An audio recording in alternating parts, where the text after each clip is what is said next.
दिव्य सत्ता की सूक्ष्म उपस्थिति में बैठी हुई सभी हमारी देवी स्वरूपा माताएं बहनें, देवतुल सम्मानीय आत्म भाइयों, आप सब भी बहुत बड़ी साधना कर रहे हैं। उस साधना कैसे? कलश यात्रा के दिन आपने पूरी नगर की परिक्रमा की, फिर अगले दिन यज्ञ किया, शाम को आ गए। आज तो त्रिकाल संध्या हो रही है, सवेरे यज्ञ में भी आए, संस्कार भी हुए, दोपहर में भी आ गए और शाम को दीप यज्ञ भी होना है, उसमें भी आ पाए। यही आपने उस समय का लाभ उठा रहे हैं। बहनों भाई, ये जो खोता है वो पाता है और जो बोता है सो काटता है। आप जो अपना अमूल्य समय लगा रहे हैं, ये निश्चित आने वाले दिनों में फलित होगा, क्योंकि भगवान के कार्य में जो अपना समय, श्रम, साधन लगाता है, भगवान उसका कई गुना देता है।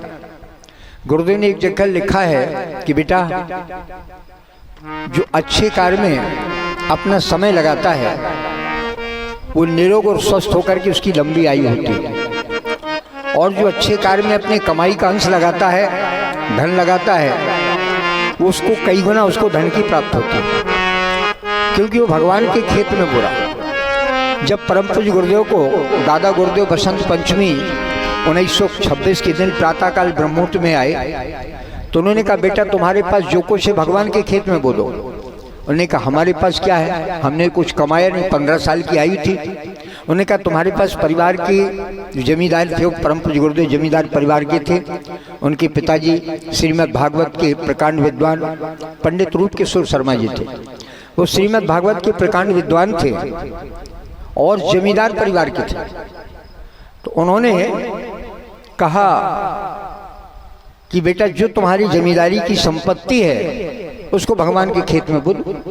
तो उन्होंने, छोटे से बालक, 15 साल के बालक, उन्होंने प्रश्न किया कि भगवान की खेती कहाँ है? तो उन्होंने कहा, समाज ही भगवान की खेती। तो बहनों भाइयों, परम पूज्य गुरुदेव ने अपने जन्म स्थान आगरा जिले के अमल खेड़ा में एक हाई स्कूल हुआ, उसके बाद इंटर हुआ कन्याओं का, अब वहाँ डिग्री कॉलेज हो गया, और शांतिकुंज हरिद्वार में देव संस्कृत विश्वविद्यालय बनाया, गायत्री तपोभूमि में युग निर्माण विद्यालय बनाया, और कई जगह शक्तिपीठें बनी, गायत्री तपोभूमि बना, अखंड युग संस्थान बना, गायत्री तीर्थ शांतिकुंज बना, ब्रह्मचर्य शोध संस्थान बना, सब बनता चला। उन्हें भगवान के खेत में बोया। तो गुरुदेव ने कहा कि बेटा, मेरे बराबर संसार में कोई करोड़पति नहीं है। वो टाटा बिरला भी बोले मेरे पीछे कम है। क्यों? बोले एक एक शक्तिपीठ कम से कम 1-1 करोड़, 5-5 करोड़ की बनी हुई हैं। आपके शाजापुर की शक्तिपीठ देखिए, करोड़ों की बनी, और भी आसपास जो भी बनी है बनी। क्यों? गुरुदेव ने भगवान के खेत में बोया। इसीलिए जो भगवान के खेत में अपना समय बोता है, प्रतिभा बोता है, साधन बोता है, धन लगाता है, भगवान उसको कई गुना वापस करके देता है।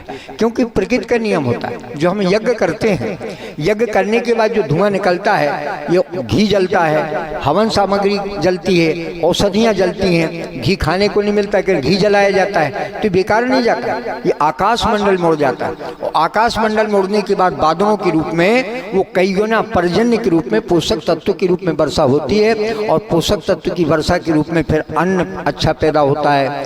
और अभी जो किसान, आप तो खेती से सब लोग जुड़े हुए हैं, किसान भाई लोग कह रहे हैं कि भाई इस साल कोई बीमारी नहीं लगी, फसलों में बीमारी नहीं लगी, और फसलों की पैदावार अच्छी हो रही। कारण क्या है? यज्ञ का प्रभाव।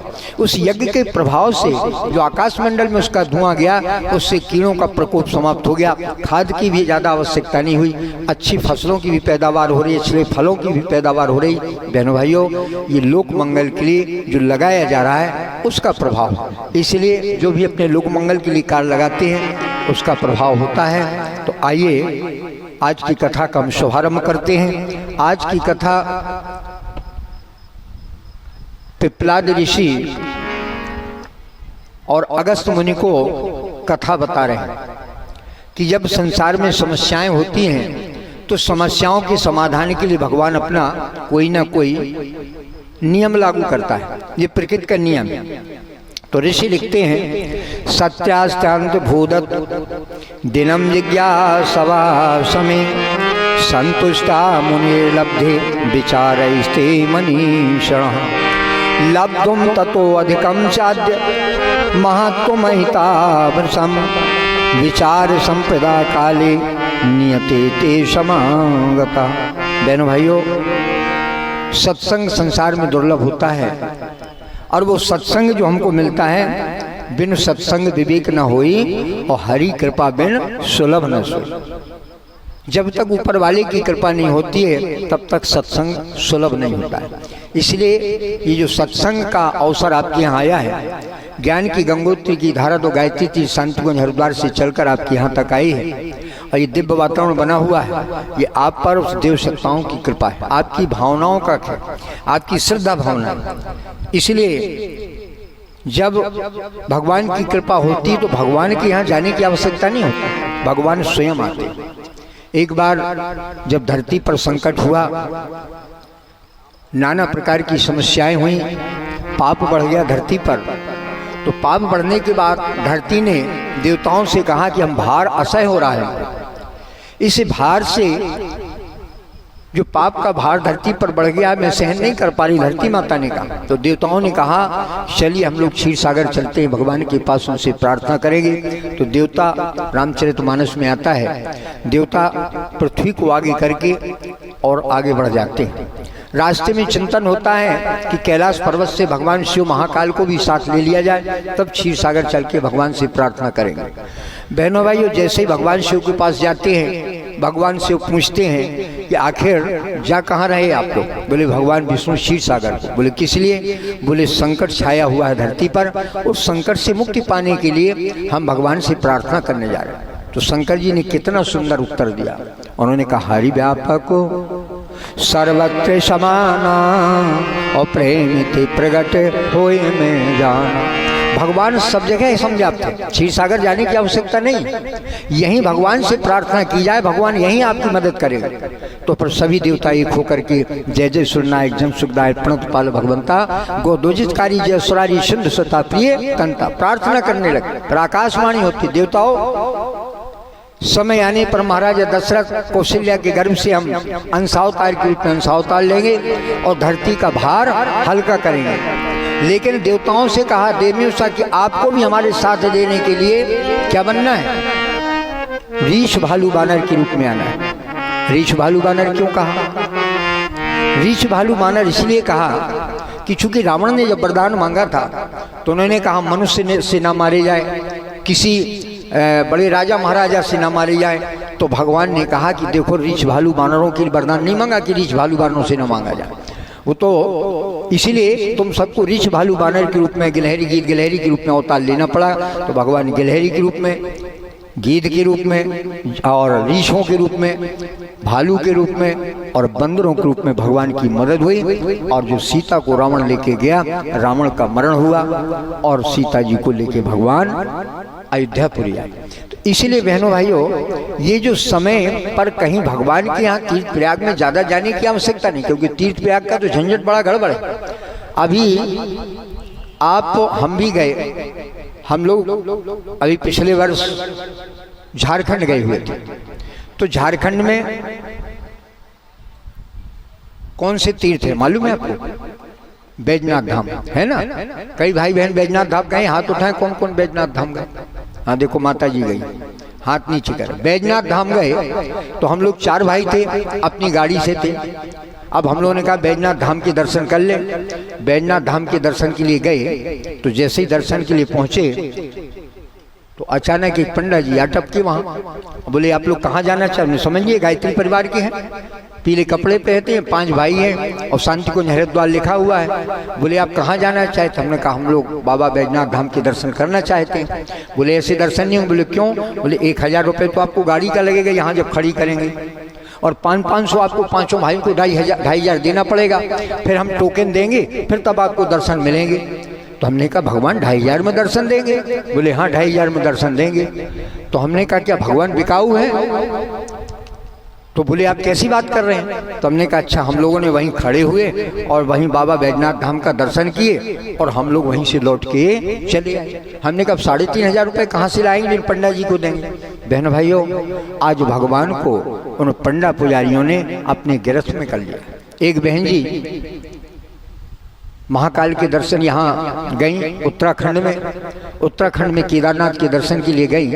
वो लाइन में लगी थी तो एक पंडित जी आए, उन्हें देखा ये पढ़ी लिखी हैं, पैसे वाली लगती हैं, संपन्न आदमी देखने से थोड़ा अनुभव हो जाता है, वो बहुत चतुर होते हैं। उन्होंने कहा बहन जी आप 1000 रुपये दीजिए, तुरंत दर्शन करिए, लाइन में क्यों लगी?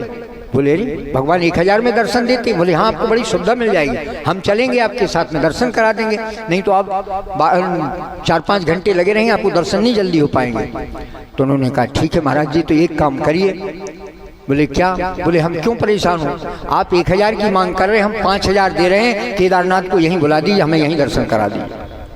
पंडा बोले क्या बोल रहे हैं? बोले हम ठही तो कह रहे हैं, क्या भगवान बिकाऊ है? बहन भाइयों, भगवान बिकाऊ नहीं है, भगवान श्रद्धा का भूखा होता है। सबरी के अंदर श्रद्धा थी तो भगवान कहाँ पहुँचे? सबरी के आश्रम में बेर खाने के लिए पहुँचे। ये विदुरानी के यहाँ श्रद्धा थी, विदुर जी के यहाँ श्रद्धा थी, तो भगवान उनके यहाँ बिना नमक का साग खाने के लिए आए। केला का छिलका नहीं खाया, क्योंकि भगवान जैसे ही पहुँचे और भगवान वहाँ पहुँचे, भगवान पहुँच के विदुरानी ने देखा, स्व प्रातः काल स्नान करें, स्नान से निवृत्त देखा भगवान आए तो दंडवत प्रणाम किया। बोले बड़ी प्रसन्नता है, उनको चारपाई बिछा दी और चारपाई पे ना तो कोई चादर बिछाए ना दरी बिछाई, ऐसे ही भगवान बैठ गए। अब उल्लास में आए कि भगवान हमारे घर पधारे, सौभाग्य हमारा। तो तुरंत डलिया में केला रखे थे, वो केला लिए और केला छीले और छीलने के बाद भगवान को छिलकर खिलाने लगे। गूदा वो अंदर का हिस्सा एक तरफ फेंक दिया। अब विदुर जी आए, विदुर जी का भगवान आए तो प्रणाम किया और विदुरानी से कहे विदुरानी तेरा दिमाग खराब हो गया, तो ये कहीं पागल खाने में ले जाना पड़ेगा। तो बोले क्यों? बोले भगवान को छिलका खिला रही, इतने दिन में भगवान घर पधारे हैं, तू छिलका खिला रही। भगवान ने हाथ पकड़ लिया विदुर जी के, बोले काका मैं ना केला खा रहा हूँ ना केला के अंदर का हिस्सा खा रहा हूँ, मैं तो सिर्फ भक्त का भाव खा रहा हूँ। इसलिए बहनों भाई, भगवान श्रद्धा का भूखा। यदि हमारे अंदर श्रद्धा नहीं है तो हम चाहे जहाँ तीर्थ प्रयाग कर ले, कोई काम बनने वाला नहीं है। एक महाराज जी थे, संत जी थे, एक सेठ सेठानी उनके पास आए। सेठ सेठानी ने कहा कि भाई महाराज जी आप यहाँ कुटिया में रहते हैं, आपके पास उतना साधन नहीं, चलिए हम आपको तीर्थ प्रयाग करा करके ले आए। तीर्थ प्रयाग कराने की बात उन्होंने कही तो उन्हें कि भाई हमारे पास समय नहीं है, हमारा अनुष्ठान चल रहा है नवरात्रि का, हमारा अनुष्ठान में बाधा होगी, आप एक काम करो, हमारे पास एक कमंडल है, कमंडल ले जाओ। और कमंडल काय का था? एक लौकी होती है, लौकी बड़ी, एक तो लंबी वाली लौकी होती है, एक गोल वाली लौकी होती है। तो गोल वाली लौकी का कमंडल बनता है और कड़वी का कमंडल में एक गुण होता है प्राकृतिक, जैसे आप एसी में फ्रिज में पानी रख देते हैं तो ठंडा होता है, घड़े में रख देते तो ठंडा होता है, उसका एक प्राकृतिक गुण होता है कि उसमें गर्मी में ठंडा रहता है और जाड़े में उसके अंदर का गर्म रहता है। इसी संत उसको पीते हैं, वो कमंडल रखते थे। उन्होंने कहा कड़वी थी वो लौकी, उसका कमंडल बनाए थे, उसको दे दिया। वो लेके गए, बोले एक काम करना, जहाँ जहाँ आप गंगा स्नान करना, यमुना जी का स्नान करना, नर्मदा का स्नान करना, वहाँ इसको स्नान कराना और जिन तीर्थों में आप दर्शन करना इनके दर्शन कराना। उन्होंने कहा ठीक है। सेठ सेठानी गए, जहाँ जहाँ नदी में स्नान किया उस कमंडल को भी स्नान कराया, जहाँ दर्शन की वहाँ उसको दर्शन कराए। लौट के 1 महीने बाद आए, महाराज जी को प्रणाम किया। बोले महाराज जी ये कमंडल आपका रखा हुआ है। ने कमंडल रखा है? बोले हाँ। बोले क्या किया? बोले हमने सब जगह स्नान कराया, गंगा में कराया, त्रिवेणी में कराया, नर्मदा में कराया, यमुना में कराया, सभी तीर्थों में कराया और इसके बाद दर्शन भी कराए, अब ये पवित्र। बोले वाह, तब तो ये प्रसाद बन गया, फिर क्या करना चाहिए? बोले सेठ जी इसको तोड़ो, सबको प्रसाद बांट दो। तो उस कमंडल को तोड़ा, लौकी के कड़वी थी, और जैसे हुआ प्रसाद खाने को दिया, जिसने मुंह में डाले सब थू थू करने, क्योंकि कड़वी थी। तो संत जी ने कहा क्या हुआ? बोले महाराज ये तो कड़वी है। अब बोले ये बताओ, ये कड़वी की कड़वी रह गई, इसने सारी नदियों का स्नान किया, सब जगह तीर्थ प्रयाग किया, कड़वी की कड़वी रह गई।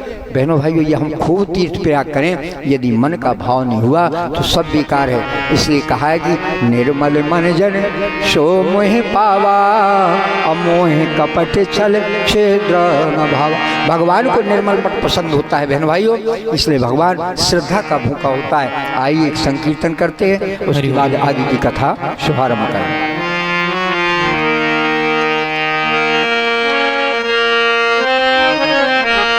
अमृत है हरि नाम जगत में, अमृत है हरि नाम जगत में, इसे छोड़ विषय विष पीना क्या, हरि नाम नहीं तो जीना।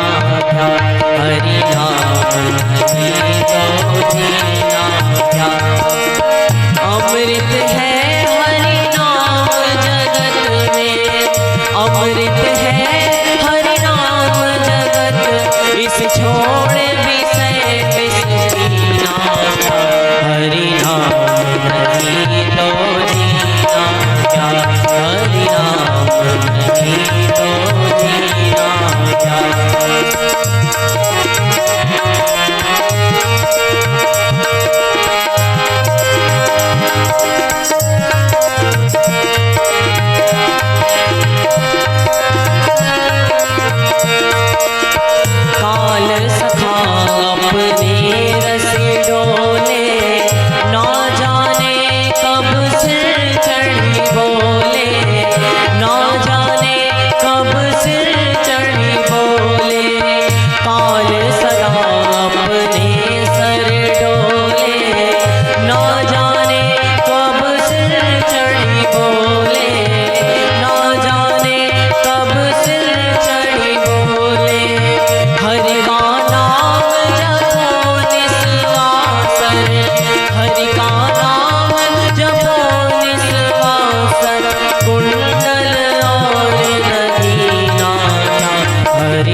प्रश्न करता मुनिर्श्रेष्ठो अगस्त्या पपृच्छ सादरम लोक कल्याण भावेन करुणा सा महामना। धन भाइयों, ऋषि अगस्त ने प्रश्न किया ऋषि कात्यायन से कि हे ऋषिवर, आदमी यदि संसार में आता है और संसार से चला जाता है, उसके पास महत्वपूर्ण वस्तु कौन सी होनी चाहिए? तो उन्होंने बहुत सुंदर सा उत्तर दिया कि व्यक्ति के अंदर करुणा होनी चाहिए, जिसे दया कहते हैं। यदि उसके अंदर करुणा नहीं है, हृदय में दया नहीं है, तो हृदय व्यक्ति का पत्थर होता है। इसलिए जब करुणा जागृत होती है, संवेदना हृदय की जब जागृत होती है, तो व्यक्ति के अंदर ममता होती है, प्रेम स्नेह होता है और भक्ति भाव उत्पन्न होता है। और जब तक उसका हृदय पत्थर रहता है तो अहंकार का पर्दा चढ़ा रहता और वो कुछ कर नहीं पाता है। क्योंकि अभी गीत में सुना ना, प्रयास किया जाता है, रामायण में भी लिखा है, कोटि कोटि मुनि जतन कराही ओ अंतराम मुख आवत नाही। लोग सोचते हैं कि भाई हम गायत्री मंत्र जब बढ़ा पाएगा तब जपेंगे। हमारी युवा पीढ़ी है आज तो जागरूक हो रही है। देखिए 24 भाइयों ने दीक्षा भी ली, यज्ञोपवीत भी किया, युवा जागृत हो रहा है। क्योंकि हमारे राष्ट्र की युवा 65% जनसंख्या युवाओं की है, भारत की युवा युवतियों की। तो वो कहते हैं कि भाई पुराने लोगों को भजन पूजन करना चाहिए। अरे पुराने में क्या भजन पूजन होगा? आंख से दिखाई नहीं देगा, कान से सुनाई नहीं देगा, नाक अलग बहेगी, खांसी जुकाम अलग बहेगा, घुटने पैर अलग दर्द करेंगे। जब स्वस्थ शरीर होता है तो सब कुछ अच्छा लगता है। इसलिए स्वच्छ शरीर स्वस्थ मन अपना। जब स्वस्थ शरीर होगा तो स्वच्छ मन होगा, और जब स्वच्छ मन होगा तो भजन पूजन भी लगेगा। इसलिए कहा जाता है जब जागो तब सवेरा। तभी सबको गायत्री मंत्र कहा जा रहा है कि अभी जाग लो तभी है, बाद में तो कितना भी प्रयास करेंगे कुछ नहीं होने वाला। तुलसीदास जी ने कहा राम नाम मण दीप धर जी है देहरी द्वार, और तुलसी भीतर बाहर जो चाह से उजियार। भगवान का नाम अपने यदि हृदय में रखते हैं तो बाहर भीतर दोनों उजाला होता है, और नहीं तो इसी तरह माया के जंजाल में आदमी अटकता भटकता रहता है। तो उन्होंने ऋषि ने कहा कि ऋषि अगस्त आदमी के अंदर सबसे पहला गुण होना चाहिए करुणा, दया का। क्योंकि दया धर्म की मूल है, नरक मूल अभिमान। या तो दया न छाड़िए जब लो घट में प्राण। वही हमने अभी शायद सुबह बताया था कि वेदव्यास जी ने 18 पुराण लिखे, 21 पुराण लिखे, लेकिन अंत में एक श्लोक लिख दिया था अष्टादश पुराणेषु व्यासस्य वचनद्वयम् परोपकाराय पुण्याय पापाय परपीडनम्। अर्थात पुण्य क्या है? दया करुणा के द्वारा दूसरों की मदद करना, और निष्ठुरता के साथ दूसरों को परेशान करना ये पाप है। इसलिए गोस्वामी जी ने भी लिखा परिहित सरिस धर्म नहीं भाई और पर पीड़ा सम नहीं अधमाई। बहनों भाई, जब कात्यायन ऋषि ने अगस्त्य से कहा तो अगस्त्य ऋषि चल पड़े, संसार के कल्याण के लिए निकल पड़े। और जैसे ही अगस्त्य ऋषि रास्ते में जा रहे थे तो रास्ते में क्या देखा? एक टिटहरी समुद्र के किनारे पानी की बूंद, समुद्र की बूंदों को लेकर के और बालू में डाल रही थी। जब बालू में डाल रही थी तो अगस्त्य ऋषि निकले, तो लोक कल्याण के लिए निकले थे। उन्हें ऋषि कात्यायन के द्वारा बताए हुए सूत्र को कि हृदय में दया होनी चाहिए, करुणा होनी चाहिए, लेकर के चले। और बहनों भाइयों, जैसे ही आगे चलते हैं तो टिटहरी को देखा तो उन्होंने टिटहरी से प्रश्न किया, क्योंकि पहले पशु पक्षी भी अपनी आवाज में एक दूसरे के संकेत को समझते थे। जैसे रामचरितमानस में आपने सुना जब सीता जी का हरण हो गया, भगवान राम विकल हो गए, तो उनकी लीला थी, विकल हो गए तो क्या कर रहे हैं? वो पशु पक्षियों से पेड़ पौधों से पूछ रहे, हे खग हे मृग मधुकर श्रेणी और तुम देखी सीता मृग नैनी। वो पूछ रहे हैं पेड़ पौधों से। इसी प्रकार अगस्त्य ने पूछा टिटहरी आखिर तुम ये क्या कर रही हो? तुम्हारी छोटी सी चोंच और तुम समुद्र को सोख रहे हो। बोले ऋषि मैंने संकल्प लिया है मैं समुद्र को सोख के रहूंगा। तो उन्होंने पूछा आखिर कारण क्या है? बोले समुद्र ने मेरे अंडे बच्चों को निर्दयता के साथ बहा करके समुद्र में ले गई, समुद्र में बहा लिया, तो मैंने प्रण किया है, संकल्प लिया है, मैंने अपने अंडे बच्चों को निकाल के रहूंगी, समुद्र को सोख जाऊं। बहनों भाइयों, जो अच्छे काम के लिए कदम बढ़ा देते हैं, भगवान की दैवी चेतना उनके साथ किसी बहाने आके सहयोग करने लगती है। वही दैवी चेतना आई, अगस्त्य ने अपने तप साधना के बल पर अंजलि ली और समुद्र को सोखना प्रारंभ कर दिया। समुद्र को सोखना जैसे ही प्रारंभ किया, अब समुद्र तो पूरा अगस्त्य ऋषि पीते चले गए। समुद्र घबरा गया, हाथ जोड़ के खड़ा हुआ, बोले ऋषिवर क्षमा करो। बोले क्षमा की क्या बात? तुम्हारे अंदर निष्ठुरता है, तुमने एक निरीह प्राणी के अंडे बच्चों को बहा लिया, अपने परिवार का पालन पोषण कर रहे थे और तुमने अपने आप के अहंकार में पूरा का पूरा उसके अंडे बच्चों को ले गए, तुम छोड़ो। बोले ऋषिवर क्षमा करें, हम उनके अंडे बच्चे दे रहे हैं। और बहन भाइयों, समुद्र के अंडे बच्चे दे। इसी प्रकार ऋषि वाल्मीकि थे, करुणा उनके अंदर। वाल्मीकि जी थे, वाल्मीकि जी नदी के किनारे, गंगा के किनारे साधना कर रहे थे। साधना के क्रम में उन्होंने क्या देखा, एक बहेलिया आया और एक पेड़ पर एक क्रौंच पक्षी पत्नी दोनों अपने पेड़ पर आराम से बैठे हुए थे। लेकिन बहेलिया आया और बहेलिया ने एक बाण मारा, और जैसे ही एक बाण मारा, मारने के बाद वो पक्षी, उसका पत्नी शांत हो गई, मर गई उसके एक बाण से। जैसे ही शांत हुई, उनके नेत्र खुले वाल्मीकि जी के, उनको बड़ा कष्ट हुआ, बड़ी दया आई कि इस मूर्ख ने, बहेलिया ने, वो जोड़ा बैठा हुआ था और उसको मार दिया। थोड़ी देर में देखा जो उसका नर पक्षी था उसने भी अपने प्राण छोड़ दिया, यानी दोनों मर गए। जब बहनों भाई ये दोनों मर गए, मरने के बाद क्या हुआ, बस वाल्मीकि जी के अंदर करुणा जागी और उसको श्राप दे दिया बहेलिया को, और श्राप देने के बाद उनके अंदर एक श्लोक निकलता है, और वहीं से उन्होंने रामचरितमानस का लेखन कर दिया। भगवान राम का अवतार नहीं हुआ, और उसी करुणा के कारण, उसी संवेदना के कारण उन्होंने क्या कर दिया, रामायण लिख दी। भगवान के अवतार के पहले रामायण लिख दी, ये करुणा की। और बहनों भाइयों, युग ऋषि वेद में परम पूज्य गुरुदेव पंडित श्री राम शर्माचार्य जमींदार परिवार के थे। एक उनके यहाँ घरों में, अब तो सब जगह सुलभ शौचालय हो गए हैं, उस समय बड़े घरानों में और लोग तो बाहर शौचालय क्रिया के लिए जाते थे, लेकिन जमींदारों के यहाँ, बड़े घरों के यहाँ झड़ाऊ शौचालय हुआ करते थे। मेहतरानी आती थी सफाई के लिए, और जब मेहतरानी सफाई के लिए आया करती थी तो बहनों भाइयों, संयोग से बूढ़ी माता थी, उनका नाम था छपको बाई। छपको बाई नाम था। वो किसी कारण उनको एक फोड़ा हो गया, और फोड़े में घाव होगा, चलने में दिक्कत हो गई। अब वो सफाई करने के लिए नहीं गई। इनकी माता दानकोई ने कहा, बेटा जरा देख तो सही, वो बूढ़ी माता क्यों नहीं आती सफाई के लिए, गंदगी घर में फैल रही है, आखिर पता तो कर। देखने के लिए गए, जैसे पहुंचे तो चारपाई पे बेचारी बूढ़ी दादी वो कराह रही थी। तो वो पहुंचे, बालक श्री राम छोटे थे, वहां पहुंचे, और पहुंचने के बाद माता जी क्या हुआ, अरे बेटा मुझे मत छुओ, क्योंकि उस समय छुआछूत बहुत ज्यादा थी। आप सब जो बूढ़े पुरानी माता अपने बैठे हैं, जिस कुएं पर इतना भेदभाव था, इतना भेदभाव कि छोटे वर्ग के लोग कुएं पर जाते थे तो बड़े वर्ग के पानी नहीं भरते थे, और बड़े वर्ग के पानी भरते तो छोटे नहीं भरते थे। ये हम लोगों ने आंखों से देखा, जो पुराने भाई बहन बैठे उन्होंने भी देखा, इतना भेदभाव था। तो माता जी कहें, बेटा हमें मत छुओ। बोले नहीं माता देखें तो सही। उनकी इधर जांग में इतना बड़ा फोड़ा था, गलन हो गई थी, सड़न हो गई थी, बेचारी कराह रही थी।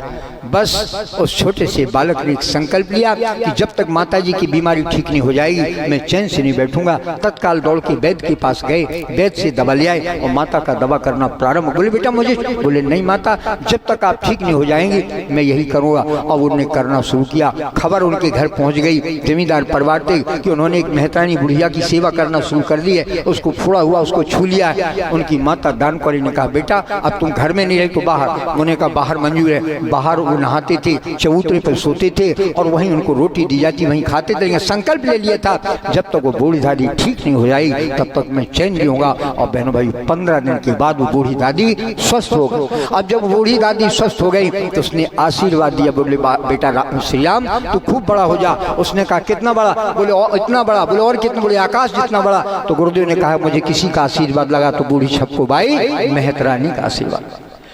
ये दया है, ये करुणा है। वही करुणा उनके अंदर जब जागृत हुई, आगे चल के बहनों भाइयों क्या होता है कि एक कसाई एक तरफ बैल और एक तरफ गाय को लगाए थे गाड़ी में, बैलगाड़ी में। एक तरफ गाय और एक तरफ बैल लगाए थे। ये श्री राम ने देखा, पूछा भैया ये गाय को क्यों लेके जा रहे हो? शायद यहाँ कहीं प्रदर्शनी, आप यहाँ शक्तिपीठ शाजापुर में जाएंगे तो गुरुदेव के जीवन दर्शन पर प्रदर्शनी लगी है। तो वहाँ गाय को एक तरफ जुआ रखे हुए और दूसरी तरफ बैल है, और बैठा कसाई हाँकता जा रहा है। तो उसने कहा भैया जरा गाड़ी रोको। उन बालक श्री राम ने कहा भैया गाड़ी रोको। तूने क्या बात है? बोले तुम ये गाय को क्यों जोते? गौ तो हमारी माता है, बैल तो ठीक है, लेकिन गाय को क्यों? बोले हम इस गाय को ले जाएंगे, हम पैसे से खरीद के लाए हैं। बोले तो एक काम करो, कितना पैसा? बोले 30 रुपया। उस समय 30 रुपये की बड़ी कीमत थी। बहनों भाइयों उन्होंने कहा आप यहीं ठहरो, हम आपको 30 रुपये देते हैं। और वो घर गए, एक सेठ जी से कहा हम आपका पैसा दे देंगे। बहनों भाइयों 30 रुपये उनसे लिया और 30 रुपये लेके उस कसाई को दिया। और कसाई को देने के बाद गाय को मुक्त करा दिया और गाय को स्वतंत्र कर दिया। तो अब वो कसाई बोला कि अब मैंने मैंने 30 रुपए ले ले, गाय को तो छोड़ दिया, लेकिन मेरी बैलगाड़ी घर कैसे आएगी? उन्होंने कहा हम पहुंचाएंगे। अपने कंधे पर जुआ रख लिया बहनों भाइयों, और कसाई की गाड़ी को उसके घर तक पहुंचाया।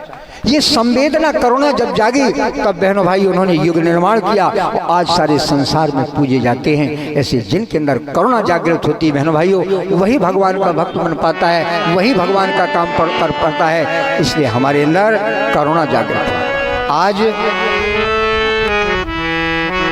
जब अगस्त्य ऋषि ने प्रश्न किया तो समाधानकर्ता कात्यायन कहते हैं कि जो ब्रह्मज्ञानी भी हैं और वैज्ञानिक भी हैं, आज संवेदनशील परहित चिंतन में व्याकुल ऋषिगण यही सोचते रहते हैं संसार का कल्याण कैसे।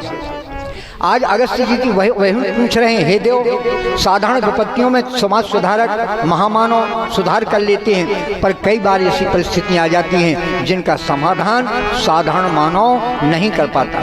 इन दिनों ऐसा ही लग रहा है, क्या इस समय खंड प्रलय होकर रहेगी? इस समय चारों ओर विनाश के बादल मडर रहे हैं, घर परिवार टूट रहे हैं, विश्व प्रेम की बात को भूल ही गया है। भाई भाई में, भाई बहन में, पिता पुत्र में प्रेम स्नेह समाप्त होता जा रहा है। ऐसा लग रहा है आखिर ये परिस्थितियां कहाँ जा रही हैं। लेकिन बहन भाइयों, ये कलयुग है। इसका नाम क्या है? कलयुग। कलयुग के 3 अर्थ होते हैं। एक कल माने होता है मशीनरी, कि मशीनरी का युग है ना। ट्रैक्टर भी हैं, टीवी भी हैं, फ्रिज भी हैं, कूलर भी हैं। खेती के मामले अभी हम यहाँ राकेश परमार जी आपके जिला समन्वयक हैं, उनके घर गए तो मशीन हमने पहली बार देखी। क्या मशीन देखी? हमने ये मशीन पड़ी थी, उसमें मोटर लगा था और अंदर स्प्रिंग थी, पाइप था। हमने पूछा भाई साहब ये किस चीज़ की मशीन है? और बोले साहब लेबर मिलते नहीं है, तो खेत में जो दाना पड़ा रहता है वो मशीन को लगा देते हैं, तुरंत करके ट्राली भर जाता है, और ट्राली में लगाया तो ऊपर छत पे चढ़ जाता है। हमने कहा ये बढ़िया बात है। तो चूंकि मशीनरी युग है, खेती में भी मशीनरी आ गई है, घरों में भी मशीनरी है, गाड़ी है, घोड़ा है, मोटर है। कल माने होता है मशीन। और दूसरा कल माने काला युग है। काला युग कैसे? गोरख धंधे वाले ज्यादा सफल होते हैं। आज मिलावट का घी मिल रहा है।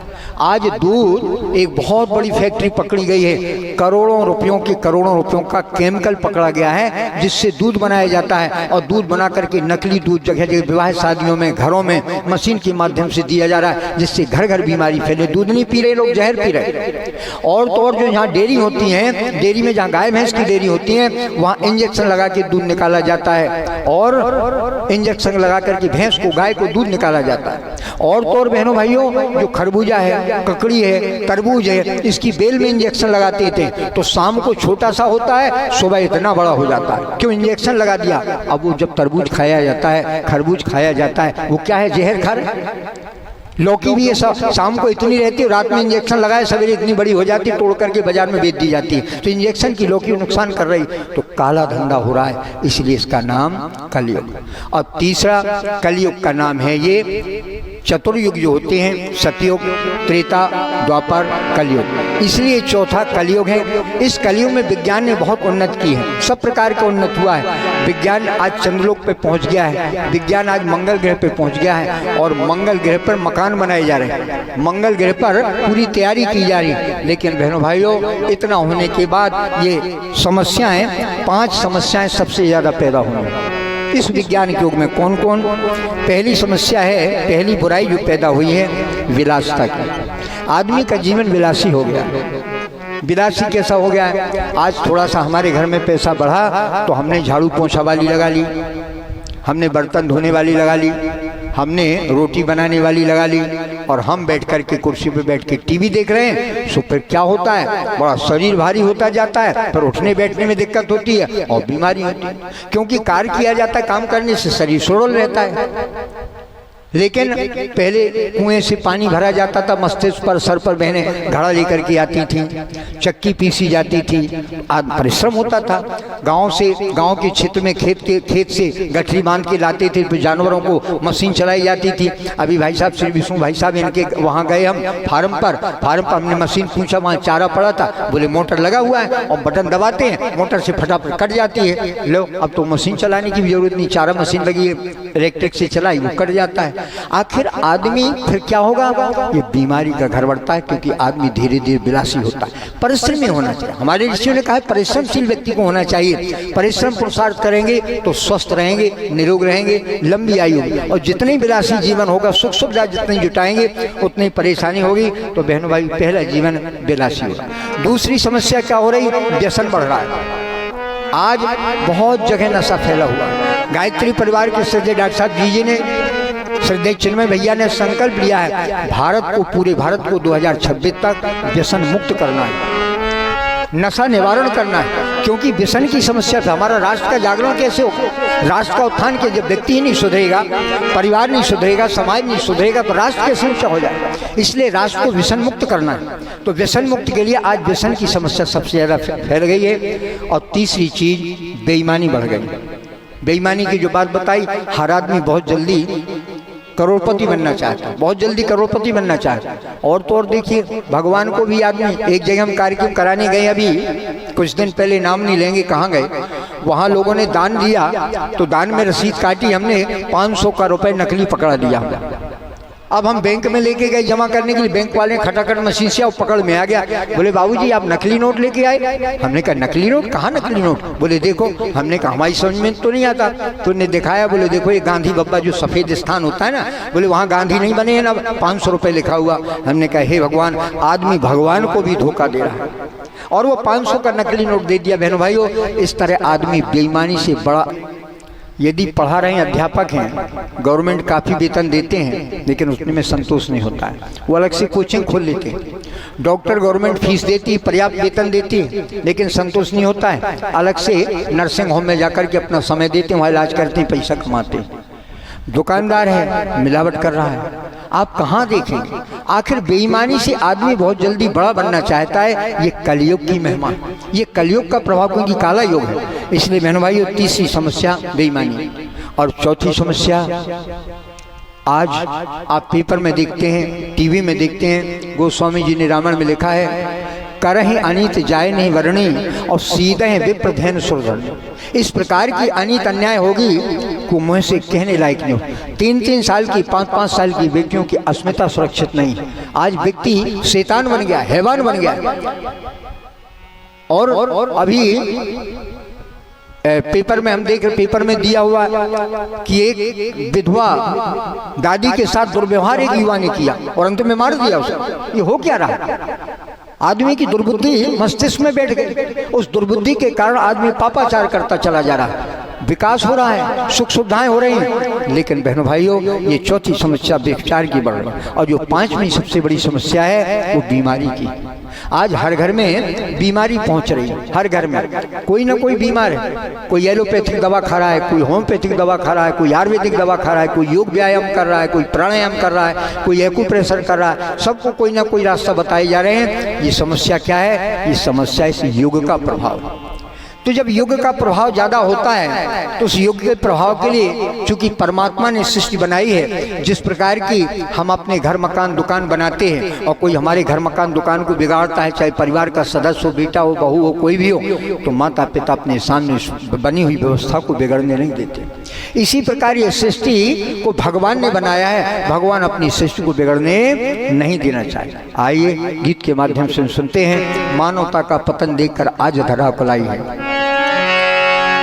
यदा यदा हि धर्मस्य ग्लानिर्भवति भारत अभ्युत्थानमधर्मस्य तदात्मानं सृजाम्यहम्।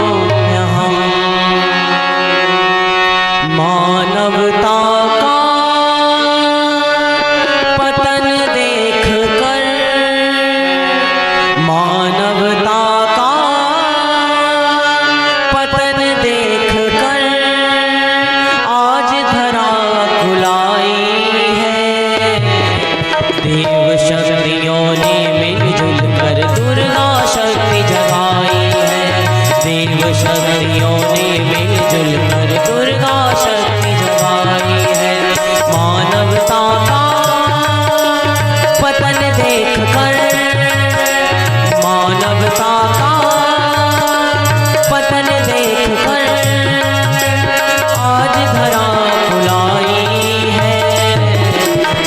देव शक्तियों ने मिलजुल कर दुर्गा शक्ति जगाई है। देव शक्तियों ने मिलजुल कर दुर्गा शक्ति जगाई है। दुर्गा शक्ति जगाई है।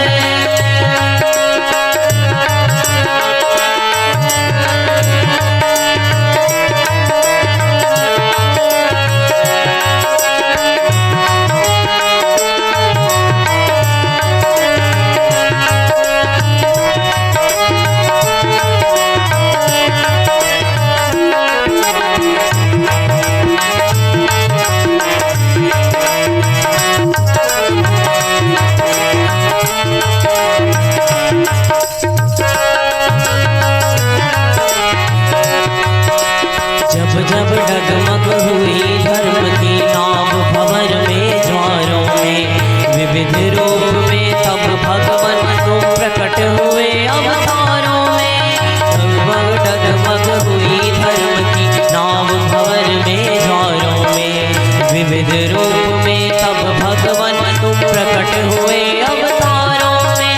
रघुनायक बन अत्याचारी रावण यहाँ पछाड़ा था।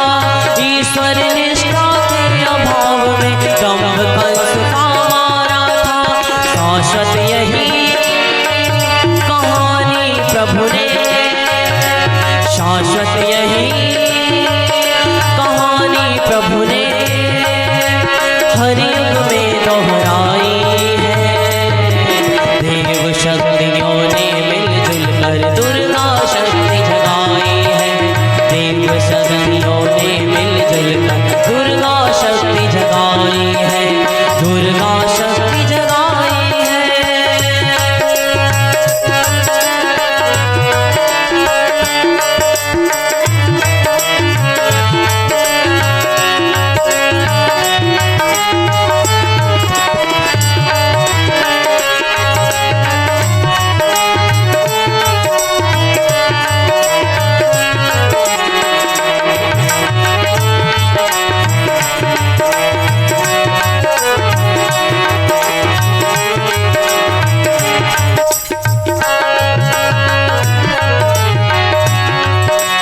वानर रीछ की लहरी बनकर जो भी कदम बढ़ाएगा, सेतु राम बांधेंगे निश्चित पुण्य वही पा जाएगा।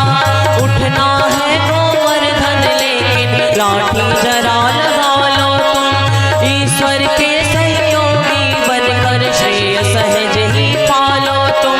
उठो तुम्हारे इम्तिहान की, उठो तुम्हारे इम्तिहान की, आज घड़ी यहाँ आई है। देव शक्तियों ने मिलजुल कर दुर्गा शक्ति जगाई है। देव शक्तियों ने मिलजुल कर दुर्गा शक्ति जगाई है। मानवता का पतन देख कर, मानवता का पतन देख कर आज धरा बुलाई है। देव शक्तियों ने मिलजुल कर दुर्गा शक्ति जगाई है। देव शक्तियों ने मिलजुल कर दुर्गा शक्ति जगाई है। देव शक्तियों ने मिलजुल कर दुर्गा शक्ति जगाई है। दुर्गा शक्ति जगाई है। दुर्गा शक्ति जगाई है। दुर्गा शक्ति जगाई है। पावन प्रज्ञा पुराण की जय। अनेक मनीषियों ने, भविष्य वक्ताओं ने एवं भूगर्भ के वैज्ञानिकों की भविष्यवाणी है कि पता नहीं कब यह पृथ्वी कुपित होकर के भयंकर रूप धारण कर सर्वनाश करके कहर ढा दे। बहनों भाइयों, कोरोना काल में सभी लोग रहे ना, कोरोना की स्थिति देखी, ब्याह शादियां बंद हो गए, सब चीज़ें बंद हो गई और बड़े बड़े जो त्रयोदशी के भोज किए जाते वो सब बंद हो गए और सब काम अपने अपने घरों में बिल्कुल बंद हो गए। कर्फ्यू सा लग गया, ट्रेनें बंद हो गई, बसें बंद हो गई, हवाई जहाज बंद हो गई। भगवान ने एक टेलर दिखाया, क्या दिखाया? जैसे फिल्म का एक ट्रेलर होता है ना, भगवान ने कहा कि सावधान, नया युग आ रहा है। इसलिए कोरोना काल जो आया था इंसान को सावधान करने की, सावधान हो जाओ। महाकाल के बड़े लंबे हाथ होते हैं, वो जो चाहे सो कर लेते हैं। तो कहते हैं कि भयंकर रूप धारण कर सर्वनाश करके कहर ढा देते हैं। कहा नहीं जा सकता, प्रलय तथा खंड प्रलय की घटनाओं से विश्व साहित्य भरा पड़ा है, किंतु फिर भी यह विश्वास रखना चाहिए वह सृष्टा अपनी अनमोल कृति को इस तरह नष्ट नहीं होने देगा। जब जब पृथ्वी पर अधर्म बढ़ा, धर्म नष्ट होता है, वह परमात्मा सत्ता अवतारी रूप में अवतरित होती है और आगे होती रहेगी। इसी बीच परम पूज्य गुरुदेव ने कहा घबराने की आवश्यकता नहीं, 21वीं सदी उज्जवल भविष्य। और बहनों भाइयों, 1968 में अष्टग्रही योग पड़ा था। 1968 में अष्टग्रही योग पड़ा था। उस अष्टग्रही योग में बहुत सारा द्वितीय विश्व युद्ध हुआ और भी कई समस्याएं कर से नगर के राष्ट्र के राष्ट्र बर्बाद हो गए। अब सप्तग्रही योग पड़ रहा है। ये 2026 में सप्तग्रही योग पड़ रहा है, बड़े ध्यान से समझें। इसीलिए आप सबको महाकाल की प्रेरणा से वो महाकाल से जोड़ने का प्रयास किया जा रहा है, क्योंकि सप्तग्रही योग में अष्टग्रही योग सब एक राशि पर 7 ग्रह एकत्र होने जा रहे हैं। एक राशि पर वो 7 ग्रह एकत्र होंगे, सप्तग्रही योग लगेगा, वो विनाश का कारण बनेगा। इसलिए बहनों भाइयों, सबको गायत्री की साधना से जोड़ा जा रहा है, सबको भगवान से जोड़ा जा रहा है। क्यों जोड़ा जा रहा है? कहते हैं कि पानी की बरसात होती है, यदि हम खुले में ऐसे चल देते हैं तो भीग जाते हैं, लेकिन जब छाता लगा लेते हैं, छतरी लगा लेते हैं तो बच जाते हैं। इसलिए एक तरीके से रक्षा कवच दिया जा रहा है। परम पूज्य गुरुदेव ने घर घर संस्कार, घर घर यज्ञ, घर घर गायत्री की जो बात कही जा रही है, ऐसे ही नहीं कही जा रही है। उसका उद्देश्य है, जिस प्रकार भगवान ने गोवर्धन पर्वत उठाया, भगवान कृष्ण ने, और सबको बचाने ने कहा अपने बहाने से अपना अपना लाठी डंडा लगा। बहनों भाइयों, ऋषि लिखते हैं अवताराय प्रमोदस दशाय वर्णिताय लीलोदेश रूपाणि पुराणादिषु दृश्यताम् आद्यो मत्स्यावतारस्तु प्रोस्ति शीत बीजस्तरौ निर्मितेरु प्रामाण्यम बोधिताय सकला जना। महामनीषी के वचन सुनकर के जिज्ञासु ऋषि अगस्त ने कहा कि हे महामुने, हे भगवान, ऋषि के आज सृष्टि के आज से लेकर अब तक के भगवान के अवतारों को सुनने की इच्छा हो रही है, कृपया उनके विषय में बताने का कष्ट करें। यह सुनकर बोले हे महामुने, पुराणों में कहीं भगवान के 10 अवतारों का उल्लेख है, कहीं 24 अवतारों का है। वैसे तो 64 अवतार भगवान के छोटे बड़े मिला के हुए और मुख्य अवतार 24 हुए, लेकिन प्रमुख अवतार मात्र 10 हुए। इसी 10वें अवतार में, क्योंकि भगवान गोस्वामी जी ने, भगवान कृष्ण ने भी गीता में लिखा है, यदा यदा ही धर्मस्य ग्लानिर्भवति भारतो अभ्युत्थानम् अधर्मस्य तदात्मानं सृजाम्यहम् परित्राणाय साधूनां विनाशाय च दुष्कृताम् और धर्म संस्थापनार्थाय संभवामि युगे युगे। भगवान का संकल्प जब अधर्म बढ़ जाता है तो भगवान की भी लीला होती है, भगवान अधर्म को बढ़ाता है धर्म की स्थापना के लिए। क्यों? जब अधर्म नहीं बढ़ेगा तो भगवान अवतार नहीं लेता है। तो इसलिए जैसे कि कथा आती है कि जब देवकी का विवाह कंस ने अपनी बहन का कर दिया और वसुदेव के साथ विदा, रथ पर विदा बड़े सम्मान से कर रहे थे, अपनी बहन को बहुत चाहते थे, बड़े सम्मान के साथ विवाह किया। और विवाह करने के बाद जब विदा करके ले जा रहे तो आकाशवाणी होती है।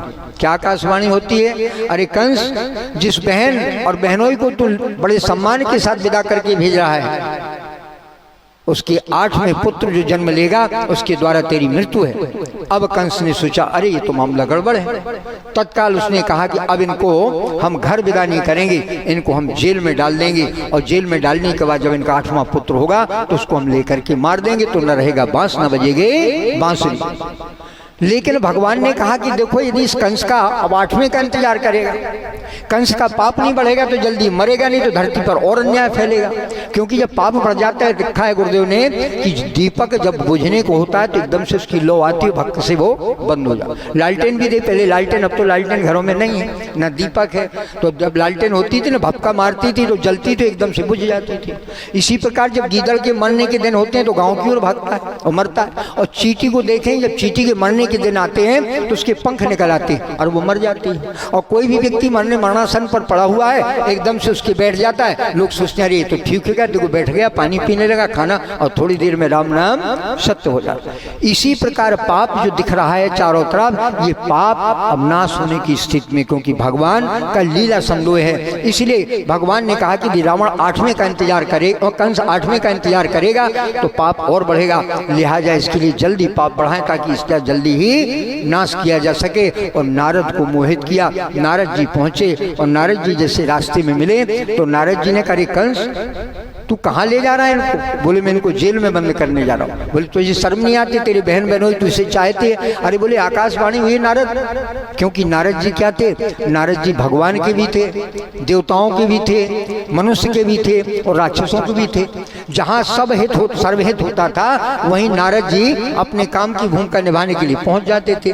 तो नारद जी ने कंस को समझाया। अरे बोले कंस 8वां पुत्र का इंतजार कब तक करेगा? अरे कोई भी 8वां हो सकता। अरे बोले वो कैसे? उन्होंने 8 पंखुड़ी का कमल लिया नारद जी ने और कंस से कहा कंस ये गिनना शुरू करो। तो एक पंखुड़ी से गिना 1 2 3 4 5 6 7 8, दूसरे से फिर 3 4 5 6 7 8, हर पंखुड़ी को उन्होंने 8 में गिना दिया। बोले अरे, बोले हाँ, बोले कोई भी 8वां हो सकता। अरे उन्होंने कहा ये ठीक है। अब उन्होंने संकल्प ले लिया कि जो भी देवकी से पुत्र पुत्री होगी उसका हम वध करें, और वो पाप बढ़ा और फिर भगवान को अवतार लेना। इसलिए गोस्वामी जी रामायण में लिखा जब जब हो ये घर में की हानि और बाढ़ है असुर अधम अभिमान, तब तब प्रभु धरे विविध शरीरा और हरे कृपा निधि सज्जन पीरा। इसलिए भगवान का अवतार समय समय पर होता है। भगवान का मत्स्य अवतार हुआ, पहला अवतार भगवान दशम अवतारों में पहला अवतार भगवान का मत्स्य अवतार होता है। राजा मनु नदी के किनारे जाते हैं, अंजलि में सूर्य भगवान को अर्घ देते हैं। छोटी सी मछली आती है, मछली को देखते हैं तो मछली को फेंकने लगे तो उन्होंने कहा नहीं राजन, हमको अपने कमंडल में स्थान दे दो। कमंडल में स्थान देते हैं। कमंडल के बाद फिर जैसे ही प्रातः होता है तो कमंडल में बड़ा आकार होता है, तो वो कहते हैं हमको तालाब में डाल दो। तालाब में डाला तो अगले दिन बहुत बड़ी हो गई, तालाब के बराबर, तो उन्हें नदी में डाल दिया। और अंत में उन्होंने कहा कि प्रलय होने वाली है और हमको समुद्र में डाल लो। और इसके बाद अपनी नाव में मनुष्य के बीज को, संस्कृत को, संस्कारों को, वेदों को, ग्रंथों को लेकर के आप नदी में बैठ जाना और अपनी नाव को हमारी पूंछ बांध देना, प्रलय से बच जाओगे भाई। आज भी बहनों भाइयों परम पूज्य गुरुदेव का इसी तरह मत्स्यावतार हुआ। एक छोटे से अमरखेड़ा गांव में, आगरा जिले के छोटा सा गांव था, उस छोटे से गांव में एक राजघराने में उनका जन्म हुआ।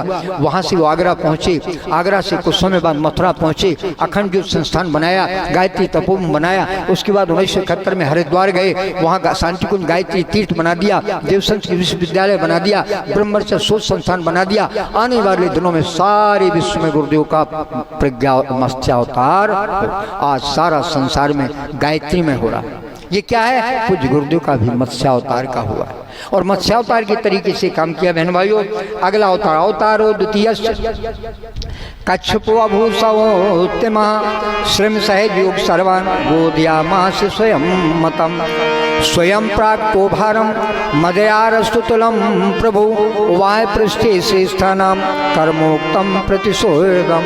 भगवान का दूसरा अवतार मुख्य अवतारों में कच्छप अवतार होता है। जब संपत्ति कम हो गई तो देवताओं और दैत्यों का युद्ध हुआ, जैसे कलश यात्रा के दिन बात बताई थी, ज़्यादा विस्तार से नहीं जाएंगे। और वो समुद्र मंथन हुआ, उसमें से रत्न निकले। उन रत्नों को देवताओं ने, दैत्यों ने अपने अपने हिसाब से बांट लिया, अमृत देवताओं को दे दी गया और इस तरह समुद्र मंथन के बाद भगवान का कच्छप अवतार हुआ। बहनों भाई, आज भी पूज्य गुरुदेव का भी एक तरीके से कच्छप अवतार है। उन्होंने जो शांतिकुंज हरिद्वार गया और जिनने अपनी पीड़ा बताई तो उनमें तप का प्रभाव था, सामर्थ्य, कोई वहाँ से खाली नहीं आया। गुरुदेव कहते थे बेटा जो यहाँ खाली होके आया, मेरे यहाँ 9 दिन की जिसने साधना की है उसकी 9 दिन की साधना निरर्थक नहीं जाएगी। उसकी 9 दिन की साधना निरर्थक नहीं जाएगी। जो 9 दिन 24,000 का जो अनुष्ठान करते हैं एक समय व्रत रह करके, और 24,000 जो अनुष्ठान करते, नित्य यज्ञ करते, नित्य वहाँ सत्संग करते हैं, तो गुरुदेव को माता जी कहते रहे बेटा जो यहाँ आया है और वो खाली नहीं जाएगा, यहाँ से लवालब होकर जाता है। जो मनोकामना होती है लोगों की पूर्ति होती, लेकिन साधना करने पर। इसलिए भगवान का कच्छप अवतार हुआ। उन्होंने अपने हृदय को मजबूत करके और जो भी उनके पास था उन्होंने अपने तप का, अपने पुण्य का एक अंश सबको बांटते चले गए ताकि सबका जीवन सुखी समुन्नत बने। ऐसे गुरुदेव का भी कच्छप के अवतार के रूप में रहा। अगला अवतार बहन भाइयों, तीसरा अवतार होता है भगवान का कौन सा? 12 अवतार होता है। भगवान का 12 अवतार क्या हुआ? जब हिरण्याक्ष नाम का एक राक्षस हुआ, उसने सारी की सारी संपत्ति को लेकर के और रसातल में ले गए। लोग गरीबी से परेशान हुए, धन संपत्ति का अभाव हुआ, भगवान को 12 अवतार लेना पड़ा। और 12 अवतार लेकर के भगवान ने सूअर का अवतार लिया और सूअर का अवतार लेकर के सारी की सारी धन संपत्ति जो भी थी और निकाल करके सब में बांट दी। सब लोग सुखी और संपन्न हो गए। आज भी यही हो रहा। क्या हो रहा है? जिन लोगों के पास भारी पैसा भरा पड़ा है, बहुत भरा पड़ा है, वो आज कहीं बुलडोजर चल रहा है, कहीं रेड पड़ रही है, बड़े बड़े जज तक भी पकड़े जा रहे हैं। पेपर में आप देख रहे हैं जजों के यहाँ करोड़ों रुपए मिल रहा है। एक जगह आपके मध्य प्रदेश में ही टीकमगढ़ है, नाम सुना होगा आपने। टीकमगढ़ के जंगल में एक बहुत बड़ा जो जीप चलती थी, जीप पकड़ी गई। उस जीप में करोड़ों रुपए भरा था, करोड़ों रुपए भरा था और कोई इसको कहने वाला नहीं थी रुपया हमारा है। बहनों भाई, लोगों ने कहा रेट पड़ी हुई, कहीं पकड़े गए तो जेल भी भोगेंगे, सारी संपत्ति चली जाएगी, क्योंकि महाकाल का 12 अवतार हो गया है। लोगों ने, जितनों ने अनित अन्याय से कमा के घर में बड़े बड़े रख लिया है, लोगों ने करोड़ों अरबों रुपए लोगों को दुख दे करके, परेशान दे करके, बिना मेहनत के, बिना पुरुषार्थ के जिन्होंने कमा के रख लिया है, उनको महाकाल का पंजा चल चुका है और पेट से निकाल कर निकाला जा रहा है। वो संपत्ति सबकी सब राजघराने में पहुंच रही है। ये बहनों भाइयों भगवान का तीसरा अवतार 12 अवतार। इसके बाद भगवान का अगला चौथा अवतार भगवान का नरसिंह अवतार हुआ है। नरसिंह अवतार के लिए वो प्रहलाद की जो हमने बात बताई थी, हिरण्यकश्यप हुआ। हिरण्यकश्यप की पत्नी का नाम कयाधु था। जब उनके गर्भ का संस्कार हुआ तो भक्त प्रहलाद जैसी संतान उत्पन्न हुई, लेकिन हिरण्यकश्यप ने तपस्या की, ब्रह्मा जी से वरदान मांगा। कितना वरदान मांगा? भगवान के हाथ बड़े लंबे होते हैं। हम सोचते हैं कि भगवान कुछ नहीं देख रहा है, और हम जो चोरी कर रहे हैं, जो लोगों से रिश्वतखोरी कर रहे हैं, भगवान मिलावट कर रहे हैं, भगवान कुछ नहीं देखकर। भगवान की 1000 आंखें होती हैं। नमोस्तुनंताय सहस्त्रमूर्तये, हम प्रार्थना करते हैं सब लोग, सहस्त्रमूर्ति सहस्त्राक्षा, वो 1000 आंखों, सीसीटीवी लगा हुआ है, सब देखता है भगवान। हिरण्यकश्यप को देखा तो उसने वरदान मांगा, मैं न रात में मरूं, न दिन में मरूं, न बाहर मरूं, न भीतर मरूं, न इंसान से मरूं, न जानवर से, सब कुछ मांग लिया उसने। भगवान ब्रह्मा जी ने कह दिया एवं मस्तु, क्योंकि तपस्या में देवता जल्दी प्रसन्न हो जाते हैं। उन्होंने कहा आशीर्वाद दे दिया। अब तो वो हिरण्यकश्यप प्रहलाद को भी कष्ट देने लगा, कहीं उसको सर्पों के कुएं में डाला, कहीं सर्प की माला पहनाई, जहर देने के लिए दिया, पिटाई लगाई। यहाँ तक कि जो होली मनाई जाती है, उनकी हिरण्यकश्यप की बहन का नाम था होलिका, जिसको आशीर्वाद दिया कि कपड़ा उड़ के बैठ जाएंगे तो आग में बैठ जाएंगे, आग उसका कुछ नहीं बिगाड़ पाएंगी क्योंकि कपड़ा है। तो वो प्रहलाद को बैठ करके होली में बैठ गई और भगवान का संयोग हुआ, कपड़ा उड़ गया और प्रहलाद बच गए, होलिका मर गई, तो होली मनाई जाती। तो इस तरह नाना प्रकार अंत में यातना का समय दिया कि एक लाल लोहे के खंभे को लाल कर दिया गया और कहा इसको प्रहलाद को उससे बांधो। पिता ने अपने पुत्र से कहा, जब इस प्रकार का न्याय हुआ बहनों भाइयों, उसी खंभे से भगवान नरसिंह का अवतार हुआ। चौथा अवतार भगवान का नरसिंह का अवतार हुआ। और जब नरसिंह का अवतार हुआ तो नरसिंह के अवतार में न वो नर थे न सिंह थे। दोपहर में हुआ और न भीतर थे न बाहर थे, न उन्होंने नाकों में हथियारों से मारा। उन्होंने क्या किया, दोपहर में देहरी में बैठ करके, मकान की देहरी के बीच में बैठ करके, और न धरती में न आकाश में न पाताल में, जंघाओं पे बैठाने के बाद और न हथियार से उन्होंने नाखूनों से हिरण्यकश्यप को उठा के अपनी जांघों पर लिटाया और चीर दिया और वह हिरण्यकश्यप मर गया। अब भक्त की महिमा देखिए। प्रहलाद रोने लगा, बोले मेरे पिता का देहावसान हो गया। तो उन्होंने कहा बेटा वरदान मांगो। बोले एक ही वरदान है, मेरे पिता की मुक्ति हो जाए।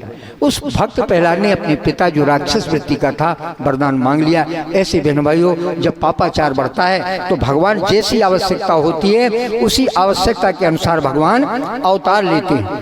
अब बहनों भाइयों, अगला पंचम अवतार वामन अवतार होता है। वामन बलि नाम का एक दैत्य था। शुक्राचार्य उनके गुरु थे और शुक्राचार्य गुरु थे, वो सारी की सारी संपत्ति का मालिक बन गया। देवता परेशान हो गए तो भगवान को वामन अवतार लेना पड़ा और 3 पग में पूरी धरती नाप करके उसका पूरा का पूरा राज्य छीन करके मानव और देवताओं को दे दिया। इसलिए भगवान का वामन अवतार लेना पड़ा। अगला भगवान का छठा अवतार होता है परशुराम का। परशुराम जब अनीत अन्याय बढ़ी तो उन्होंने अपने परश के माध्यम से, फरसे के माध्यम से लोगों का शिरच्छेदन किया और शिरच्छेदन करने के बाद उन्होंने सद्विचार, परश का मतलब होता है प्रखर विचार। परम पूज्य गुरुदेव ने प्रखर विचारों के माध्यम से गुरुदेव ने कहा अब जो परिवर्तन होगा वो लहू लुहान से नहीं होगा, बम एटम से नहीं होगा, विचारों द्वारा परिवर्तन होगा। आज जो युग बदला जाएगा विचारों के द्वारा। इसलिए परुष का मतलब होता है प्रखर विचार।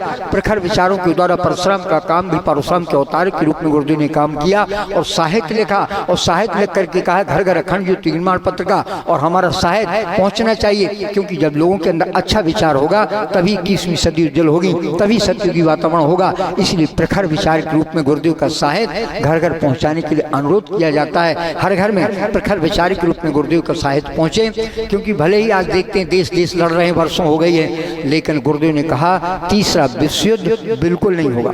जबकि सभी को सोच रहे हैं कि तीसरा विश्व युद्ध सुनिश्चित हो गया, लेकिन तीसरा युद्ध उन्होंने कहा रोक रखा है। और जो सप्तग्रही योग रखा है, सप्तग्रही योग में इसलिए कहा जा रहा है घर घर गायत्री की साधना होना चाहिए। उस साधना के प्रभाव से कुछ होने वाला नहीं है। एक स्काई लैब का आपने नाम सुना था, आकाशीय प्रयोगशाला।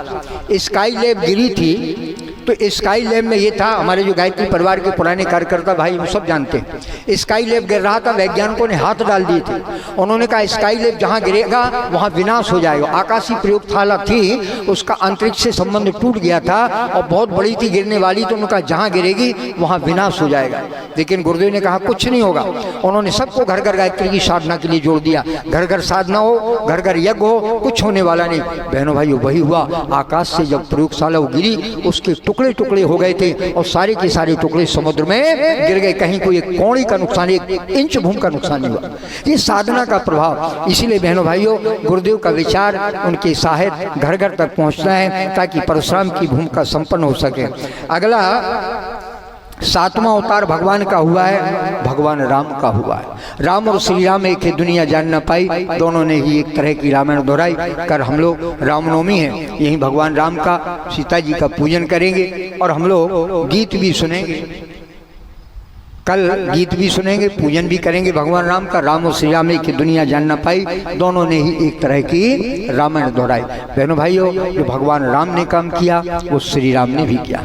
उन्होंने सत्युगी वातावरण बनाया, रामराज की स्थापना की। परम पूज्य गुरुदेव भी वही कह रहे हैं घर घर सत्युगी वातावरण होगा। आने वाला समय सबके लिए अच्छा है, ये विश्वास मान के चलना है। इसलिए इस भाव के साथ राम का काम, भगवान राम का काम श्री राम ने किया है। राम ने तो कहा था निश्चरहीन करो में भुज उठाए प्रण कीन और सकल मुनि के आश्रम जाए जाए सुख दीन।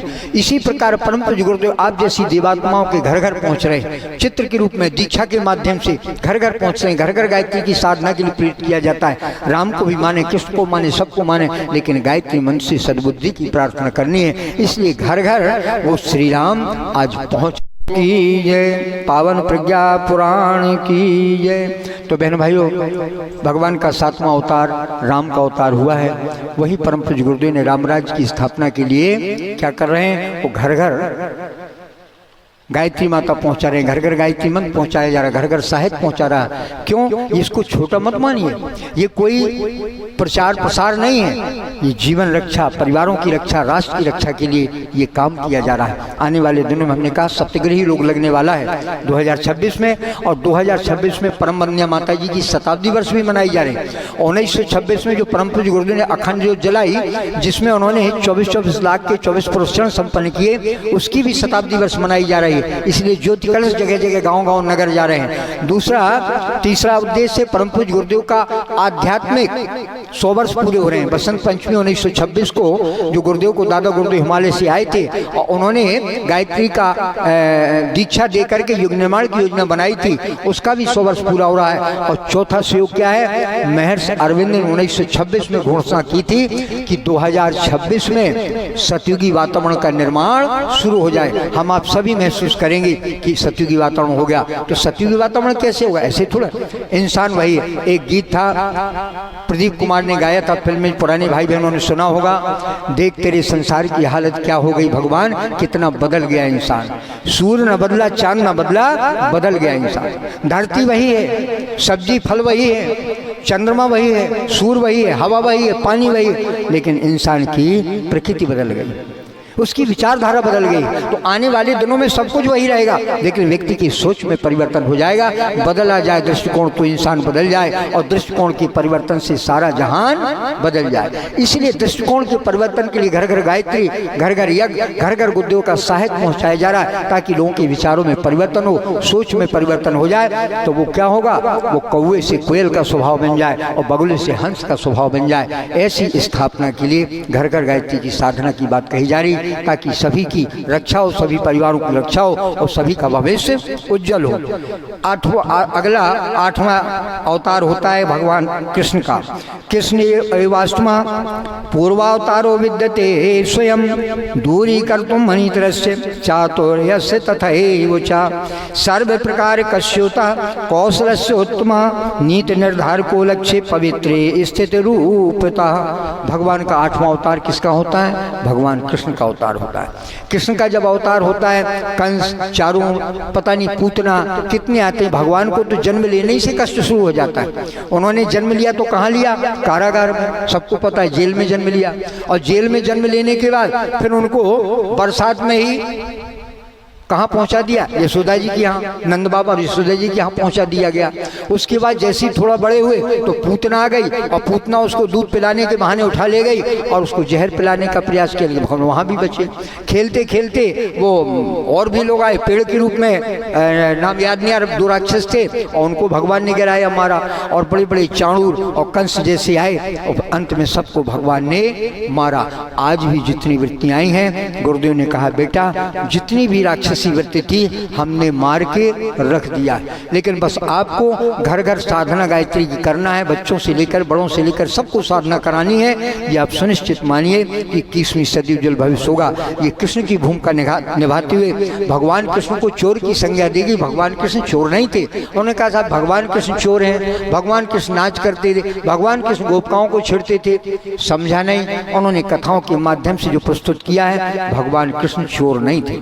भगवान कृष्ण माखन को इसलिए चोरी करते थे, खाते थे, बर्बाद करते थे, क्योंकि गोपिकाएं उस माखन को, घी को, दूध को लेकर के कंस के यहाँ जाते थे, क्योंकि वहाँ दाम ज्यादा मिलते थे, तो वहाँ लेके जाते थे। भगवान कृष्ण कहते थे देखो हमारे घर की जो संपत्ति दूध घी है ये राक्षसों के यहाँ पहुँचाया जा रहा है, और वो तो बलिष्ठ हो रहे हैं, चाणूर जैसे मोटे ताजे हो रहे हैं, कंस जैसे मोटे ताजे हो रहे हैं, हमारे ग्वाल वाल बेचारे गाय चराते चराते दुबले पतले हो रहे हैं। तो उन्होंने गोपिकाओं को छेड़ना शुरू किया, छेड़े नहीं, रोका कि नहीं दूध दही तुम लेके नहीं जाओगे। उनका दूध दही फैलाया, नटखट किया, परेशान किया। और जो नाच गाना कर, भगवान नाच गाना नहीं करते थे, वो इस तरह बैठ करके महिला मंडल, प्रज्ञा मंडलों के माध्यम से रहस्य लीला किया करते थे। अर्थात जो तत्व दर्शन था, जो विज्ञान था, जो भगवान से जुड़ने का सुयोग था, उसका रहस्य लोगों को बताते थे, गोपिकाओं को, ग्वालवालों को, ताकि भगवान से उनका संबंध बना रहे। और वही हुआ जब एक बार भगवान कृष्ण के पास वो पहुंचे अष्टावक्र जी, तो अष्टावक्र जी पहुंचे तो अष्टावक्र जी ने कहा भगवान आपकी गोपिकाएं आपकी विरह में परेशान रहती हैं, आप उनको ईश्वर से क्यों नहीं जोड़ते हैं? तो उन्होंने कहा कि देखो भाई हम तो उत्तर नहीं दे सकते, आप गोपिकाओं से पूछिए। तो उन्होंने कहा ठीक है। तो उन्होंने उद्धव जी को लगा दिया। अष्टावक्र जी ने उद्धव जी से कहा कि आप गोपिकाओं से पूछिए कि आप साकार की उपासना क्यों करते हैं, निराकार की क्यों नहीं करते हैं। उद्धव जी गए, उद्धव जी ने गोपिकाओं से कहा कि आप ये बताइए भगवान कृष्ण से आप उनका भगवान कृष्ण की याद में परेशान रहते हैं, आप निराकार ब्रह्म की साधना क्यों करते हैं? तो उन्होंने एक ही उत्तर दिया, ऊधो मन्ना ही 10-20 एक हथों से लोगों श्याम संग को आराधे ईश।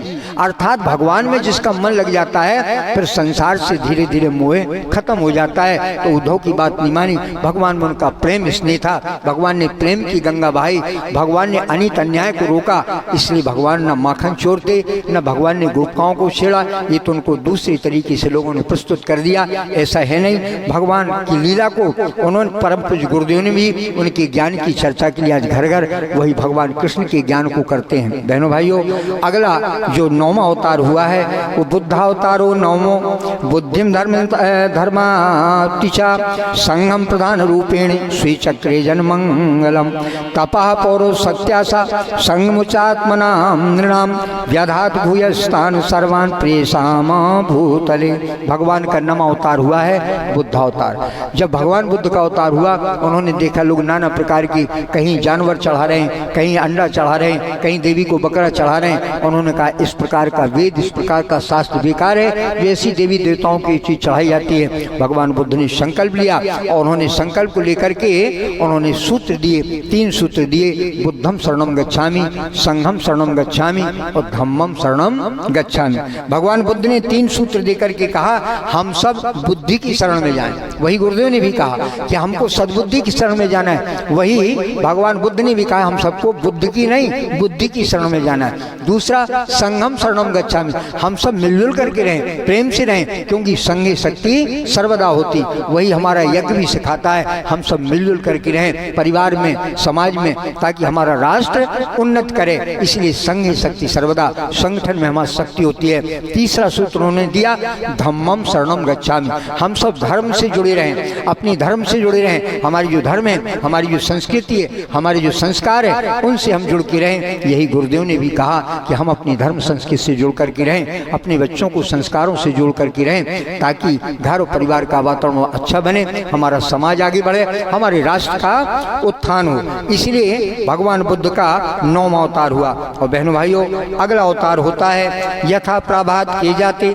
ऋषियो वत्राणोदय अंधकारो सम्याप्तो अपैतु दूरम तथैवचा सम्यास्था विकाराश्च विपदो वा विभीषका समाहिता स्वतायुस्ता प्रज्ञाओतरे भूमि। अंत में महाप्राज्ञ आश्वस्त करते हुए कहते हैं हे ऋषियों, जैसे प्रातः काल होते ही सारा अंधकार छट जाता है, वैसे ही प्रज्ञावतार के आते आते ही सारी समस्याएं, विपत्तियां, विकृतियां एवं विभीषिकाएं स्वयं ही नष्ट हो जाएंगी। ये प्रज्ञा पुराण में लिखा है। आज की विभीषिकाओं को देख करके लगता है न जाने क्या होगा, कहीं तो प्रलय नहीं होगी, किंतु ये सब आपत्तियां मनुष्य को सबक सिखाने के लिए है। जैसे कोरोना काल आया, कोरोना काल में आदमी को सबक सिखाने के लिए आया।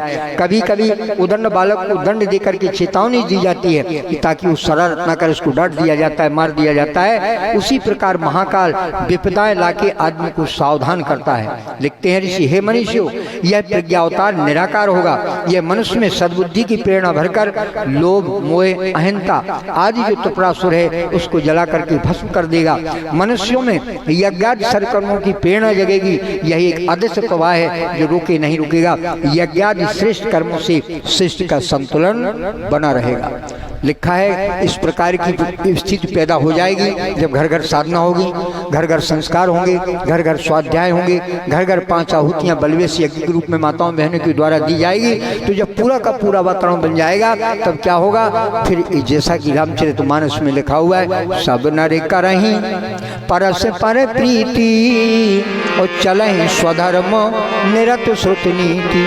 सब अपने अपने धर्म के अनुसार, सिद्धांत के अनुसार अपना अपना काम करेंगे और सब नर करें परस्पर प्रीति, चलें सुधर्म न सुनीति, बैर न करो काहू सन कोई और राम प्रताप विषमता कोई एक दूसरे से बैर नहीं करेगा। एकता समता का भाव जागृत होगा। आज एकता समता का भाव जागृत हो रहा है। बहनों भाइयों, यज्ञ में कोई पूछने वाला नहीं है कि कौन यज्ञ करा रहा है, कौन यज्ञ कर रहा है। शांति कुंज हरिद्वार जाएंगे वहाँ कोई आपकी जात पात पूछने वाला नहीं। मानव मात्र एक समान, एक पिता की सब संतान। गुरुदेव ने ये नारा दिया है कि मानव मात्र एक समान, एक पिता की सब संतान। बहनों भाइयों, यदि हिंदुओं का भगवान अलग होता, मुसलमानों का अलग होता, क्रिश्चियन का अलग होता, अमेरिका वालों का अलग होता, तो बहनों भाइयों अमेरिका वालों की आंखें यहाँ की बजाय यहाँ लगी होती, हाथ यहाँ की बजाय यहाँ लगे होते और मुँह यहाँ की बजाय पीछे लगा होता।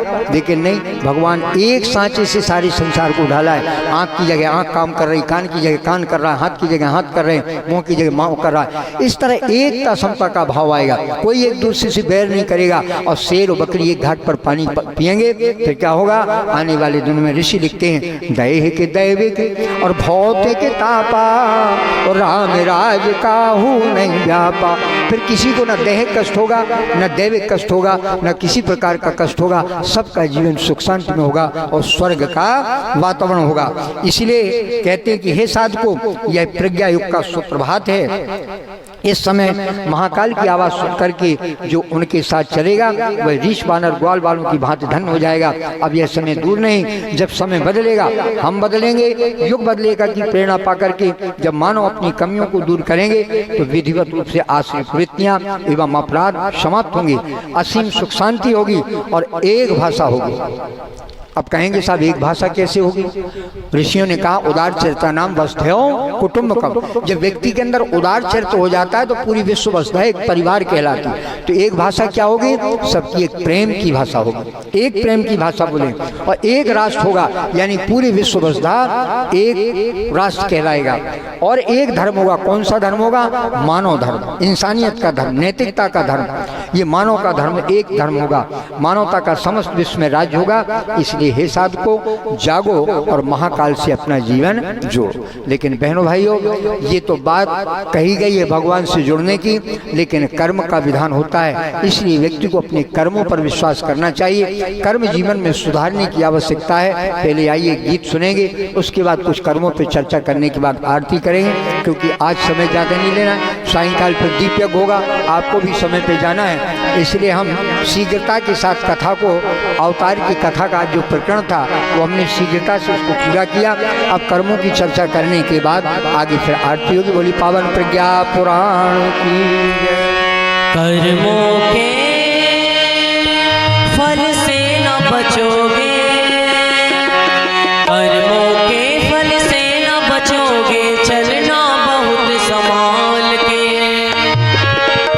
अभी समय है, अभी बदल लो तेवर अपनी चाल के। अभी समय है, अभी बदल लो तेवर अपनी चाल के। कर्मों के फल से न बचोगे, चलना बहुत संभाल के। अभी समय है, अभी बदल लो तेवर अपनी चाल के। अभी समय है, अभी बदल लो तेवर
अपनी चाल के।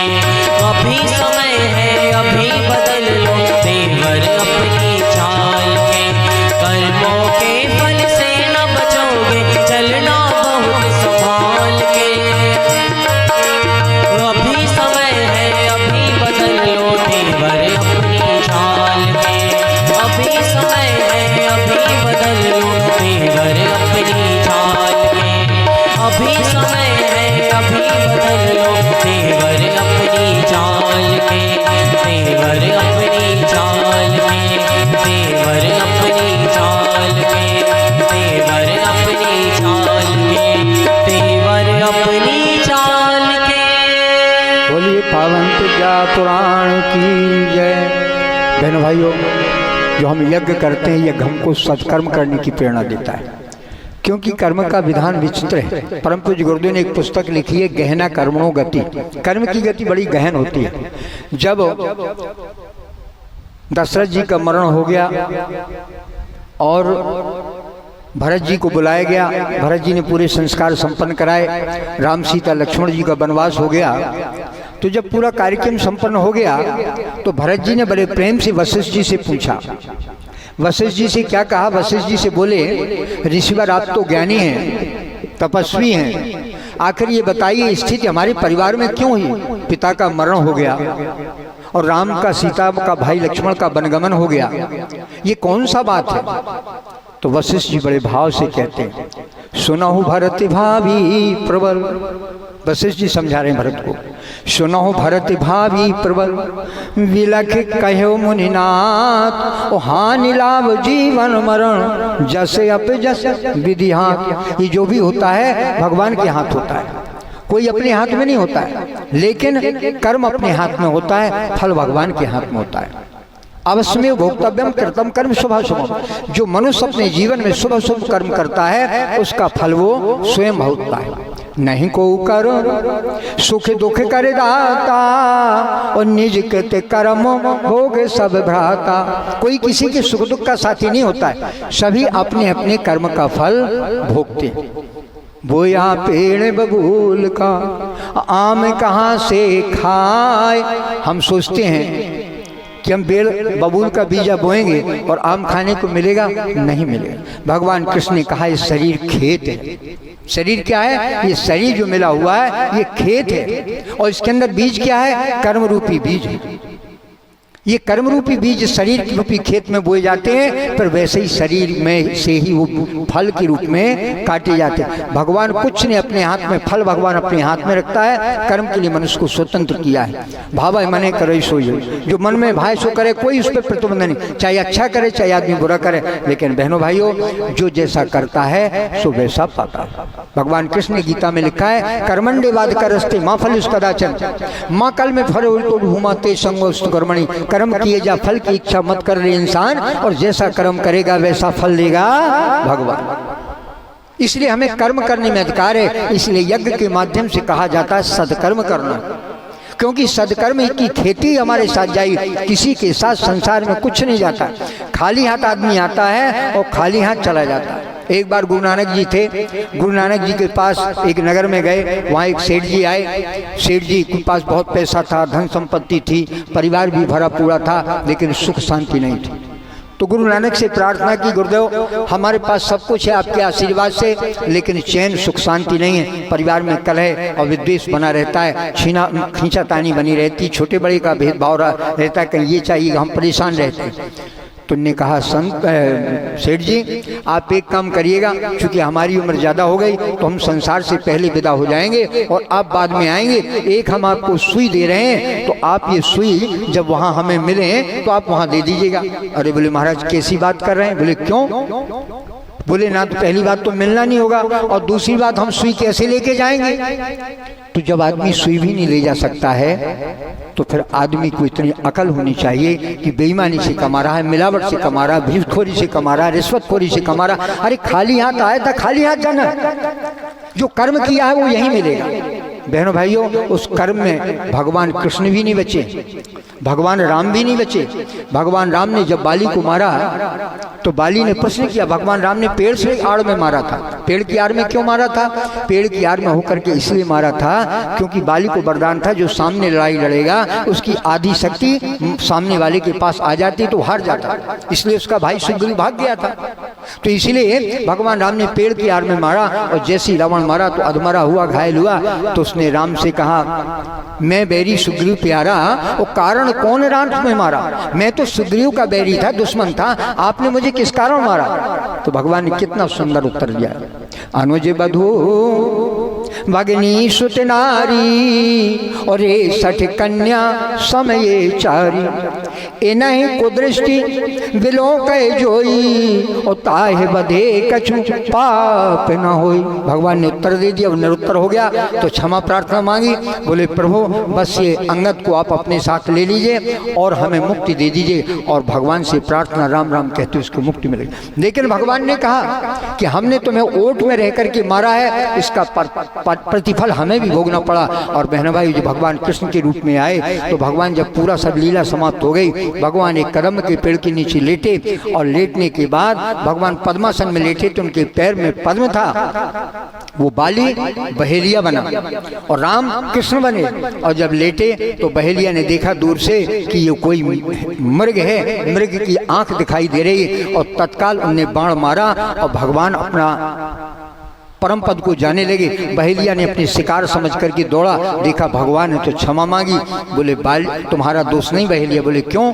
बोले तुम उस जन्म में त्रेता युग में बाली थे, मैंने आड़ में ओट में आके तुम्हें मारा था, अब मैं उस जन्म में राम था, और वही मैंने कहा था तुम बदला ले लोगे, तुम बहेलिया के रूप में आए हो और मैं कृष्ण के रूप में आया, तुम्हारा हमारा हिसाब पूरा हो गया। तो बहनों भाई जब मनो भगवान भी अपना हिसाब पूरा करते हैं तो हम आपको तो अपने कर्मों का हिसाब चुकाना ही पड़ेगा। और महाराजा दशरथ का भी अपना पाप का प्रायश्चित था। भगवान ने अवतार लिया लेकिन वो पुत्र मोह में मारे गए। क्यों मारे गए? वो जब श्रवण कुमार अपने माता पिता को तीर्थ यात्रा के लिए ले जा रहे थे, तो तीर्थ यात्रा की जब ले जा रहे थे तो श्रवण के माता पिता को प्यास लगी, तो श्रवण कुमार नदी के किनारे जाके घड़ा भर रहे थे, घड़े में टप टप की आवाज आई। दशरथ जी ने सोचा कोई मृग पानी पी रहा है, उस शिकार के लिए आखेट के लिए निकले थे, उन्होंने बाण मारा तो श्रवण कुमार को लगा, और श्रवण कुमार हाँ माता हाँ पिता और राम राम कहते उसने प्राण त्यागने लगे। तो दशरथ जी जैसे नजदीक पहुंचे तो बड़ा कष्ट हुआ, प्रायश्चित हुआ। बोले तो बहुत बड़ी भूल हो गई, हमने मृग समझा था, मृग समझ के मार दिया। वो पछताने लगे, उन्होंने कोई बात, अब मेरे तो प्राण जा रहे हैं, ये घड़ा लेके मेरे माता पिता को पानी पिला देना। और श्रवण कुमार ने प्राणों का अंत हो गया। दशरथ जी आए और अंधे माता पिता थे श्रवण कुमार को, पहुंचे तो उनकी जैसी आवाज पद पहचाने, उन्होंने कहा तुम श्रवण कुमार नहीं, बताओ कौन हो? तो उन्होंने कहा मैं दशरथ हूँ, तुम्हारे पुत्र का मेरे द्वारा धोखे से वध हो गया है और मैं पानी लेके आऊँ, आप प्यासे हैं। उन्होंने तत्काल श्राप दे दी। बोले जिस प्रकार की पुत्र मोह में हम दोनों पति पत्नी अपने प्राण को त्यागने जा रहे हैं, उसी प्रकार तुम भी पुत्र के मोह में प्राण को त्यागोगे। और उन्होंने अपने प्राण त्याग दिए। वही बहनों भाइयों दशरथ जी जब ये खेल हुआ कि कैकेयी ने वरदान अपने दो वरदान मांगे, तो दो वरदान मांगने के बाद कौशल्या को बुलाया और किसी को नहीं बताया। बाद में कौशल्या को रहस्य बताते हैं कि हे कौशल्या, ये किसी का दोष नहीं है, मेरे पाप का ही प्रतिफल है, मेरे कर्म का ही फल मिल रहा है कि मैं पुत्र मोह में मेरे प्राण जा रहे हैं। और राम राम कहते हुए महाराज दशरथ ने अपने प्राण त्याग दिए। बहनों भाइयों कर्म की गति बड़ी घोर होती है, नहीं को कर सुख दुख कर दाता, निज कर कर्म भोग फल प्राता, कर्म में प्रधान विश्व रचि राखा, और जो जैसे करे सो तस फल चाखा। जो जैसा करता है वैसा ही फल खाता है। बहनों भाइयों एक ऋषि थे, ऋषि अपने बहनों भाइयों राजा परीक्षित थे। राजा परीक्षित की आपने भागवत में कथा सुनी? किन्होंने राजा परीक्षित की कथा सुनी भागवत में? हाथ उठाएं। अरे बहुत कम लोगों ने सुना। भागवत कथा सुनी है ना? तो भागवत कथा तो सबने सुनी। उसमें राजा परीक्षित की कथा थी। राजा परीक्षित को श्राप हो गई थी। किस बात की? उन्होंने ऐसा कर्म किया था जिससे उनको श्राप हो गई थी। कौन सी श्राप हो गई थी? राजा परीक्षित शिकार के लिए निकले। एक लोमस ऋषि अपनी साधना कर रहे थे, और लोमस ऋषि जब साधना कर रहे थे, साधना के क्रम में, क्योंकि एक रामायण में जो चौपाई लिखी है ना, जाको प्रभु दुख दारुण देही और ताकि मत पहले हर ले, इसलिए गायत्री मंत्र की साधना के लिए कहा जाता है ताकि सद्बुद्धि जागृत बनी रहे। भगवान कहते हैं विधाता का लिखा हुआ अंक भी मिट जाता है। मंत्र महामणि विषय व्याल के और मैटत कठिन कुंक भाल के, इस मंत्र महामणि के माध्यम से विधाता के लिखे हुए कुंक मिल जाते हैं। लेकिन उन्होंने क्या किया कि बहनों भाइयों शिकार के लिए गए, उन्हें प्यास लगी तो एक आश्रम देखा। आश्रम लोमस ऋषि का था, उनका कमंडल रखा हुआ और वो ध्यान में मस्त थे। राजन ने आवाज लगाई, ऋषिवर हमको प्यास लगी है, लेकिन ऋषि ध्यानस्थ थे, उन्होंने ध्यान नहीं दिया। तो उनके मन में हुआ कि हम कमंडल उठा के पानी पी ले, लेकिन चूंकि काल का कर्म का चक्र था, कर्म आदमी को कहते हैं ना कि जब तुलसी भव भय तब्यता, तुलसी भव भय तब्यता तैसी मिले सहाय, और आपन आवे ताहे तय ताहे तहाँ ले जाए। जिसका जहाँ कर्मफल का विधान लिखा रहता है वो वहीं पहुँचता है। इसलिए ये कथा के पहले की एक और कथा सुनाते हैं कि भगवान विष्णु नारायण के मंदिर में एक कबूतर बैठा हुआ था। जब कबूतर बैठा हुआ था नारायण के मंदिर में, कहाँ, चारों धाम का जो बद्रीनाथ है ना, केदारनाथ बद्रीनाथ, बद्रीनाथ के मंदिर के पास एक कबूतर बैठा हुआ था। कबूतर बैठा हुआ था, वहाँ से नारद जी निकले और नारद जी देखे कबूतर को। कबूतर बड़ा मस्त बैठा था, प्रसन्न हो रहा था। भगवान नारायण के दरवाजे पर हम बैठे हैं तो प्रसन्न हो रहा था। जब प्रसन्न हो रहा था तो नारद जी वहाँ से निकले और नारद जी ने सोचा कि हंसने लगे नारद जी कि कबूतर की आज मौत है और ये बड़ा मस्त बैठा हुआ है। ये कबूतर ने समझ लिया, सुन लिया। अब कबूतर कांपने लगा। वहां से गरुड़ जी आए, नारद जी तो चले गए, गरुड़ जी उड़ते हुए आए और गरुड़ जी ने सोचा कि भाई भगवान के दर्शन के लिए वहां बद्रीनाथ जाएं। वहां जैसे ही पहुंचा तो कबूतर कांप रहा था। कबूतर से पूछा, भाई कबूतर तुम क्यों कांप रहे हो? बोले ऋषिवर यहाँ से नारद जी गए हैं, उन्होंने कहा इस कबूतर की मृत्यु होने वाली है। बोले अरे देखते हम कैसे मृत्यु हो रही। और उन्होंने कबूतर को उठाया और बहनों भाई कबूतर को उठा के गरुड़ जी ने और ले गए कहाँ, एक गुफा में कंदरा में बैठा दिया। और बस वो धर्मराज के पास चले गए कि बताइए आप कबूतर के प्राण लेना चाहे तो मैंने तो कबूतर को दूसरी जगह पहुंचा दिया, उसकी मृत्यु नहीं होगी। और बहनों भाइयों धर्मराज के पास गरुड़ जी नहीं पहुंच पाए, यहाँ कबूतर को बिल्ली आई और खा के खत्म कर दी। और जब धर्मराज के पास पहुंचे, धर्मराज से गरुड़ जी ने कहा कि हमने उसको कबूतर को छिपा दिया है, अब उसको यमदूत आपके नहीं ला पाएंगे। अरे बोले गरुड़ जी उसको बिल्ली खा गई है, उसकी वही मौत लिखी थी, भगवान के आगे मौत होने वाली नहीं थी, उसकी गुफा में मौत होने वाली थी, बिल्ली आपने उसको पहुंचा दिया। तो तुलसी भव तब्यता तैसी मिले सहाय, और आप नावे ताहे ताहे ताहे तहाँ ले जाए। बहनों भाइयों तब राजा परीक्षित को चूंकि उनका कर्म का फल भोगना था इसलिए वहां पहुंचे। प्यास लगी तो सोचा ऋषि नहीं जागृत हो रहे हैं तो कमंडल का पानी पी ले, लेकिन उनके मन में भ्रम पैदा हो गया कहीं इसमें जहर ना घुलाओ, हम पिए और यहाँ मर जाएं। तो वो कमंडल भी छोड़ दिया, आगे चले। संयोग था एक मरा हुआ सर्प मिला, उन्होंने सोचा अभी मरा हुआ सर्प ऋषि के गले में डाल देंगे तो जागृत हो जाएंगे। और वो सर्प लेकर के पहुंचे, उनके गले में डाला, लेकिन उनकी साधना लोमस ऋषि की नहीं समाप्त हुई। वो साधना में लगे रहे। तो अंत में जब गले में सांप पड़ा, थोड़ी देर में राजा तो चले गए। वहां से उनके ऋषि श्रृंगी ऋषि बालक रूप में थे, वो आए, उन्होंने देखा हमारे पिता के गले में किसने सर्प डाला है। तत्काल कमंडल से जल लिया और श्राप दे दी, आज के ठीक 7वें दिन ये तत्क्षण ये सर्प तत्क्षण बन करके और उनको मृत्यु को साथ के 7वें दिन मृत्यु को प्राप्त हो, और श्राप दे दी। और बालक रोने लगा। लोमस ऋषि जागे, बोले बेटा क्या हुआ? बोले पिताजी आपके गले में किसी ने सर्प डाल दिया। बोले तुमने क्या किया? बोले मैंने श्राप दे दिया है कि आज के 7वें दिन ये सर्प जीवित होकर उसको मृत्यु की गोद में पहुंचा दें। तो उन्होंने ध्यान लगाया। बोले राजा परीक्षित आए थे, राजा परीक्षित के राज्य में तो सब प्रकार की सुख शांति थी और सब कुछ किया, और तुमने उनकी मृत्यु का वरदान दे दिया। कारण क्या था बहनों भाइयों? कारण ये था कि कलयुग का प्रभाव शुरू हो गया था, द्वापर का प्रभाव समाप्त हो गया था।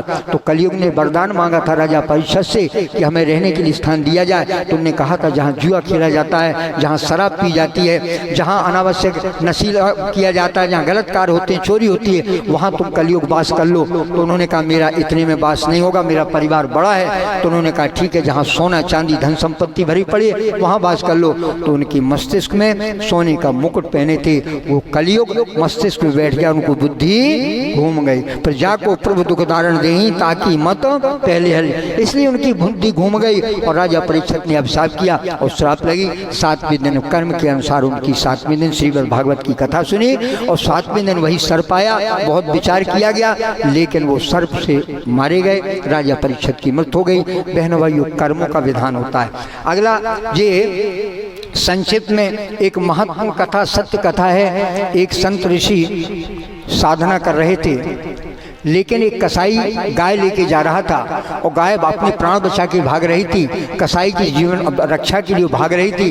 तो वहाँ से ऋषि के यहाँ से गुजरी, तो ऋषि के यहाँ से ऋषि ने देख लिया कि गाय यहाँ से गई है। जब कसाई आया, कसाई ने उस ऋषि से कहा ऋषिवर यहाँ से गाय गई है। तो उन्होंने हाथ से इशारा कर दिया हाथ से कि ये गाय यहाँ से गई है। अब वो कसाई उसके पीछे गया, बहनों भाई, वो कसाई उसके पीछे गया, गाय को पकड़ा और गाय को पकड़ने के बाद उस गाय की हत्या कर दी।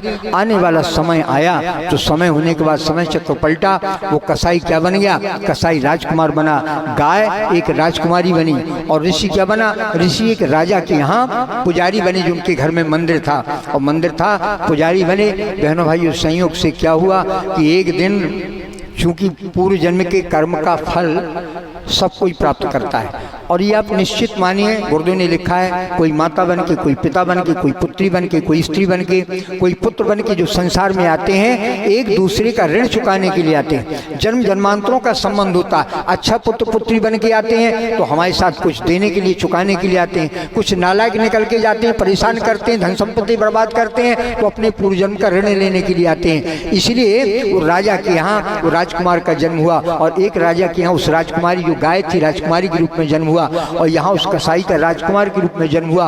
और इस राजा के यहाँ एक मंदिर था, मंदिर में वो ऋषि पुजारी के रूप में जन्म हुआ। और जन्म होने के बाद एक दिन क्या, जैसा राजकुमारी का विवाह राजकुमार के साथ हुआ, जैसे ही उनके कमरे में जहाँ वो उनका विश्राम स्थल था, तलवार टंगी थी और राजकुमार सो गया। उस राजकुमारी ने सोचा, जो विवाह हुआ था रानी ने, राजकुमारी ने, कि तलवार बहुत अच्छी है, चमचमाती हुई है। उस तलवार को जैसे ही उठाया, तलवार को उठाया, उनके हाथ से छूट गई और उस राजकुमार की गर्दन कट गई। अर्थात वो कसाई था और वो गाय थी, उस कसाई ने उस गाय को काटा था, राजकुमार ने और राजकुमारी ने, राजकुमार की गर्दन कट गई धोखे से। अब राजकुमारी घबराने लगी कि अभी तो हमारा राजा हमारी फांसी की सजा दे देगा, कि बहू आई और बहू राजकुमारी ने हमारे पुत्र की हत्या कर दी, तलवार से मार दिया। लेकिन संयोग से प्रातः काल वो पंडित जी थे, जो संत महात्मा थे, जिन्होंने कह दिया गाय इधर से गई है, वो मंदिर में कुआं था, मंदिर के पास कुआं से पानी लेने के आए। तो राजकुमारी ने सोचा ये बढ़िया मौका है, और वो रोने लगी, चिल्लाने लगी। सब राजा रानियां सैनिक सब जागे, बोले क्या हुआ क्या हुआ? तो राजा रानी उनके पास आई, राजकुमारी बेटा क्या बात है? बोले यहाँ मंदिर में कोई आया था पानी भरने के लिए, मंदिर के अंदर गया है और इसने राजकुमार को तलवार से मार दिया है और हमको पेड़ बांध दिया और इनको मार दिया है। अब तो तुरंत उसको बुलाया गया पुजारी को, उसके दोनों हाथ काट दिए गए। बहनों भाई, जब दोनों हाथ काट दिए गए, अब परेशान हुआ, वो रातों रात वहाँ से भाग गया कि अब इस मंदिर में हम क्या करें रह के। दोनों हाथ कटे, भगवान जगन्नाथ के मंदिर में पहुँचते हैं, उनके चरणों में गिरते हैं, भगवान से प्रार्थना करते हैं, प्रभु ये बताइए मैंने कौन सा अपराध किया? मैंने तो पहले तपस्या की, क्या नहीं की? अब तो मैं आपकी सेवा करता था, मंदिर की पूजा करता था, मैंने कौन सा अपराध किया जो हाथ काटे? भगवान ने, जगन्नाथ जी ने सपना दिया उसको रात में कि तुम एक पूरी कहानी बता दी कि तुम एक ऋषि थे, साधना कर रहे थे, लेकिन कसाई गाय का पीछा कर रहे, तुमने गाय के लिए कह दिया था, गाय वहाँ गई, उस गाय की हत्या हो गई थी, इसलिए वो गाय राजकुमारी बनी और वो कसाई राजकुमार बना। राजकुमारी के द्वारा उस राजकुमार की हत्या की गई, तुम पर आरोप लगा, इसलिए तुम्हारे हाथ वो काटे गए। बहनों भाइयों, कर्म का विधान बड़ा विचित्र होता है, इसलिए नहीं को कर सुख दाता, निजकृत कर्म भोग सब ब्राता। ये यज्ञ हमको प्रेरणा देता है, हमें सत्कर्म करना चाहिए, क्योंकि मनुष्य के साथ कुछ नहीं जाता है, खाली हाथ इंसान आया, खाली हाथ जाता है। क्या जाता है? उसके द्वारा किया हुआ अच्छा बुरा कर्म ही साथ जाता है। इसलिए कर्म की बड़ी गति विचित्र है, कर्म साथ में जाता है। इसलिए हमें कर्म के, और भगवान जो कुछ भी करता है अच्छा करता है, कभी ये नहीं मानना चाहिए भगवान बुरा करता है। अभी जैसे एक बहन जी आई, यहाँ शायद बैठी हो, बोले हमें 2 बेटियां हैं, भगवान की इच्छा से दी पुत्र हो जाए तो अच्छी बात है, भगवान की उसमें इच्छा है, अच्छा है, भगवान पुत्र दे रहा तो अच्छा है, पुत्री दे रहा तो अच्छा है, क्योंकि ये किसी के बस में नहीं होता है। भगवान का जन्म मरण भगवान के बस में होता है, पुत्र होता है कि पुत्रियां होती है, भगवान की कृपा होती है। इसलिए भगवान का कृपा मान करके, उनका आशीर्वाद मान करके उसी में प्रसन्न रहना चाहिए, यही समझदारी है। क्योंकि गीता में लिखा है सुख दुखी समदर्शना सपंडिता, जो सुख और दुख को समान दृष्टि से दिखता है वही ज्ञानवान है, वही पंडित है। एक बार अकबर और बीरबल शिकार के लिए जा रहे थे, अकबर बीरबल शिकार के लिए गए तो संयोग से क्या हुआ कि अकबर ने, एक पक्षी बैठा था, पक्षी को मारने के लिए तलवार चलाई। जैसी पक्षी को मारने को तलवार चलाई तो उस राजा का, अकबर का अंगूठा कट गया। जब अंगूठा कट गया तो बीरबल ने कहा कि जो भगवान करता है वो बहुत अच्छा करता है। अब राजा को बहुत बुरा लगा, मेरे तो अंगूठा कट गया, और कहते भगवान जो करता अच्छा करता, तुम्हारा बड़ा भगवान है। उसको तत्काल सैनिकों से कहा इसको जेल में डाल दो। बीरबल को जेल में डाल दिया। बहनों भाई, ये बीरबल को जेल में डाल दिया। अब राजा आगे अकेला ही शिकार के लिए गया। वहाँ जंगल में पहुँचा। जंगल में कुछ कबीले थे, उनका कोई एक देवी की पूजन का दिन था। वो लोग सोचते थे किसी आदमी की बलि चढ़ाई जानी है। तो उनके जो सैनिक थे, कबीलों के थे कबीले, एक आदमी को, व्यक्ति को खोज रहे थे कि इसकी बलि चढ़ाई जाए। संयोग से अकबर मिल गए। अकबर को उन्होंने पकड़ा और अपने मुखिया के पास ले गए, जो उनका कबीला था उसके पास। बोले हम आदमी को पकड़ के लाए। बोले बहुत ठीक, अब हमारी देवी प्रसन्न होगी, इसकी बलि दी जानी चाहिए। अब तो अकबर घबरा गए। बोले हमारे साथ बीरबल था, वो भी चला गया, अब हमारे प्राण जाने वाले हैं। लेकिन उस कबीले ने कहा भाई इनका शरीर देखो ठीक है कि नहीं। देखा तो हाथ का अंगूठा कटा हुआ था। अरे बोले ये तो खंडित थे, खंडित व्यक्ति की देवी को बलि नहीं दी जाए, इनको ले जाओ, हटाओ। अकबर को छोड़ दिया। जान बचे तो लाखों पाए, लौट के बुद्धू घर को आए। वो तुरंत लौट के वापस आए और सैनिकों से कहा कि बीरबल को जेल से मुक्त कर दो। बीरबल को जेल से मुक्त कर दिया। बीरबल बाहर निकल के आया तो बीरबल निकल के आएगा। बोले महाराज कैसे मुझे मुक्त कर दिया, मुझे तो जेल में ही रहने देना चाहिए। बोले बीरबल एक बात बताओ, मेरी तो उंगली कटी तो मैं बच गया, क्योंकि उन्होंने कहा था ये व्यक्ति खंडे थे। तो आपने कहा था भगवान जो करता है अच्छा करता है, मुझे बुरा लगा तो मैंने तुम्हें जेल में डाल दिया। तो मेरी तो जान बच गई। इस खंडे तो अंगूठा ना कटा होता तो मेरी तो गर्दन ही कट जाती, मेरे तो प्राण ही चले जाते। बोले बिल्कुल सही बात। बोले लेकिन एक बात बताओ। बोले क्या। बोले तुम हमें आखिर हमने जेल में क्यों डाला, तुम्हें जेल की यातना क्यों मिली। बोले वाह, ये भी जो भगवान ने किया बहुत अच्छा किया। बोले क्यों। बोले यदि मैं आपके साथ जाता तो आप बच जाते, मेरी गर्दन काट दी जाती। बहनों भाइयों, इसलिए भगवान जो करता है अच्छा करता है, इसलिए हमें अच्छे कर्म की प्रेरणा लेना चाहिए। कर्म ही हमारे साथ जाता है। आइए गीत सुनेंगे, उसके बाद आरती होगी। बोलिए पावन प्रज्ञा पुराण की जय। बदलो अपनी चाल, नया युग आने वाला है, नया युग आने वाला है। बदलो अपनी चाल, नया युग आने वाला है, नया युग आने वाला है। हुई दिशाएं लाल, हुई दिशाएं लाल, अंधेरा जाने वाला है, नया युग आने वाला है, नया युग आने वाला है।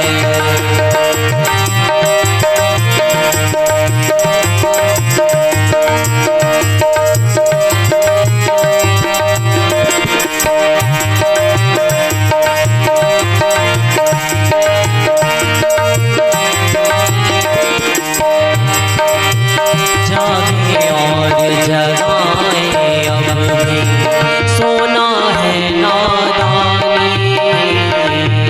जागे और जगाए अब भी, सोना है नादानी। चलो करे नूतन प्रकाश के, युग की हम अगमानी। चलो करे नूतन प्रकाश के, युग की हम अगमानी। जिसने भरी उछाल, जिसने भरी उछाल, सफलता पाने वाला है, नया युग आने वाला है, नया युग आने वाला है। बदलो अपनी चाल, नया युग आने वाला है, नया युग आने वाला है। हुई दिशाएं लाल, हुई दिशाएं लाल, अंधेरा जाने वाला है, नया युग आने वाला है, नया युग आने वाला है, नया युग आने वाला है, कि नव युग आने वाला है, अंधेरा जाने वाला है, नया युग आने वाला है। बोलिए पावन प्रज्ञा पुराण की। अंत में ऋषि कात्यायन अगस्त ऋषि कहते हैं, प्रज्ञा अवतारो कल्कश निष्कलंको पिबा पुनः दशमो चालोके अस्मिन् अवतारस्तो विद्यते महाप्रज्ञेति रूपे च साध्य शक्रोत्तमाय गायत्री केवलम लोके युग शक्तिर्भविष्यति। ऋषि कहते हैं इस समय का मुख्य संकट आस्था का संकट है। आस्था अर्थात एक दूसरे पर विश्वास नहीं है। इस आस्थाएं चेतना से संबंधित होती हैं, व्यक्ति की हृदय से करुणा से संबंध रखती हैं, जिसे श्रद्धा विश्वास कहते हैं।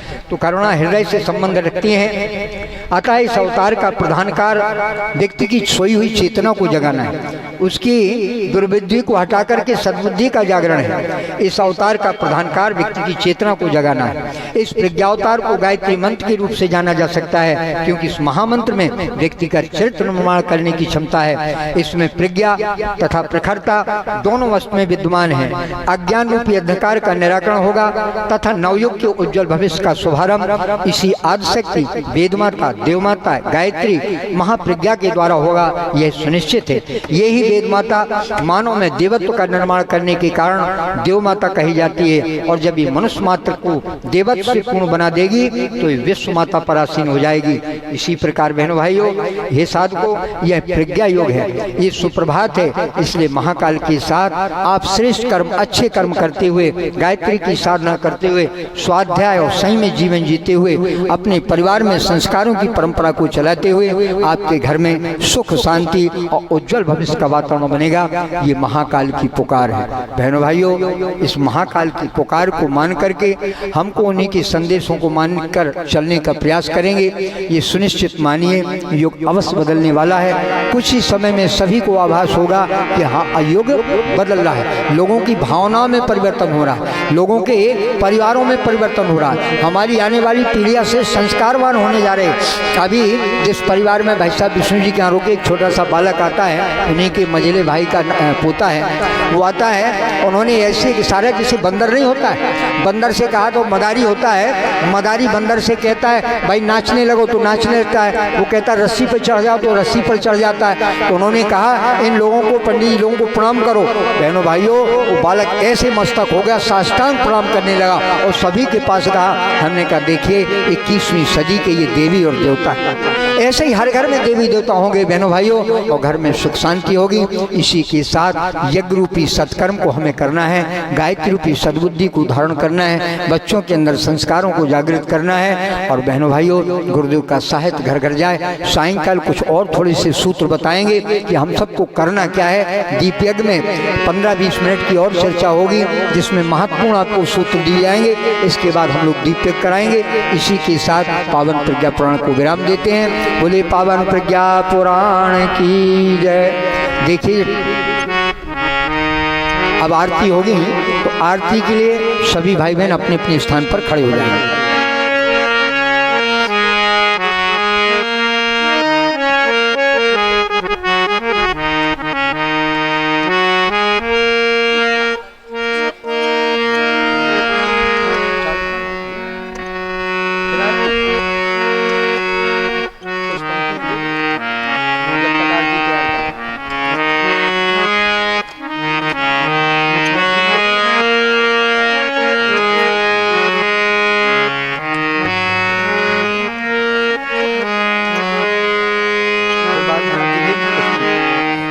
आइए महाकाल के साथ साझेदारी भागीदारी करने की, जब तक आरती तैयार हो रही है तब तक एक छोटा सा दो कुछ लाइन का गीत सुनेंगे, उसके बाद आरती हो। तब तक आरती तैयार कर लें।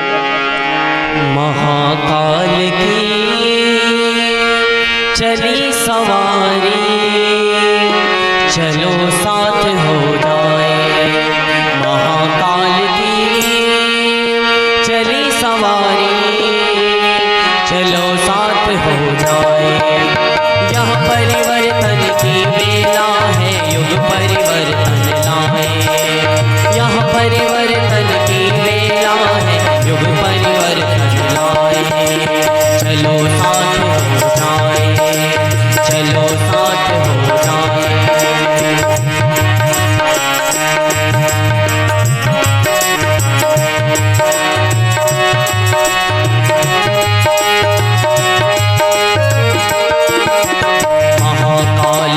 कल्पित है नवयुग प्रज्ञा युग होगा। अशिव भाव अब टिक न सके,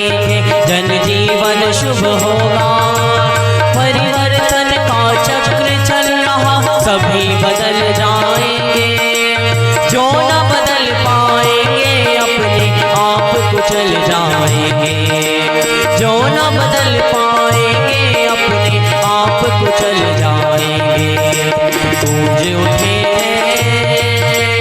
डमरू के स्वर, जागे और जगाए, यह परिवर्तन की बेला है, युग परिवर्तन लाएंगे, यह परिवर्तन की बेला है, युग परिवर्तन लाएंगे।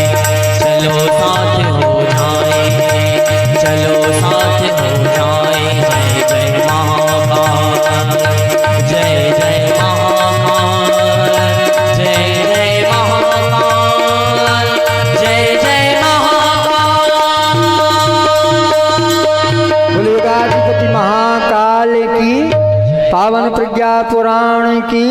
आइए आरती होगी, भावपूर्वक बहनें नीचे से करेंगी और एक यजमान जोड़ा ऊपर है, आरती करें। जय जय जय माँ गायत्री, जय जय जय माँ गायत्री, जय जय जय माँ गायत्री, जय जय जय माँ गायत्री। आरती श्री प्रज्ञा पुराण की, आरती श्री प्रज्ञा पुराण की, युग दृष्टा के दिव्य ज्ञान की, युग दृष्टा के दिव्य ज्ञान की। आरती श्री प्रज्ञा पुराण की, आरती श्री प्रज्ञा पुराण की। जय जय जय माँ गायत्री, जय जय जय माँ गायत्री, जय जय जय माँ गायत्री, जय जय जय माँ गायत्री। जन पीड़ा से हो संवेदित, हे देवर शिव कलयोत्तेजित, युग जिस पीड़ा से हो पीड़ित, की श्री विष्णु समक्ष निवेदित। पीड़ा युग के विकल प्राण की, पीड़ा युग के विकल प्राण की, पीड़ा युग के विकल प्राण की। आरती श्री प्रज्ञा पुराण की, आरती श्री प्रज्ञा पुराण की। जय जय जय माँ गायत्री, जय जय जय माँ गायत्री, जय जय जय माँ गायत्री, जय जय जय माँ गायत्री। दीन दयालु दुखी जन जन है, प्रियताओं से तापित मन है, दूषित हुआ मनुज चिंतन है, विघ्नित होता जन जीवन है, युक्ति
सखा त्वमेव त्वमेव वेद्या द्रविणं त्वमेव त्वमेव शर्वं मम देव देवा त्वमेव शर्वं मम देव देवा राम राम राम राजा राम राम राम राम राम राम राजा राम राम राम राम राम राम सीता राम राम राम राम राम राम सीता राम राम राम हरे राम राम राम हरे हरे हरे कृष्णा कृष्णा कृष्णा हरे हरे हरे राम राम राम हरे हरे हरे कृष्णा कृष्णा कृष्णा हरे हरे ओम भूर्भुवः स्वः तत्सवितुर्वरेण्यं भर्गो देवस्य धीमहि धियो यो न प्रचोदयात् ओम भूर्भुवः स्वः तत्सवितुर्वरेण्यं भर्गो देवस्य धीमहि धियो यो न प्रचोदयात् भर्गो देवस्य धीमहि धियो यो न प्रचोदयात् भर्गो देवस्य धीमहि धियो यो न प्रचोदयात्।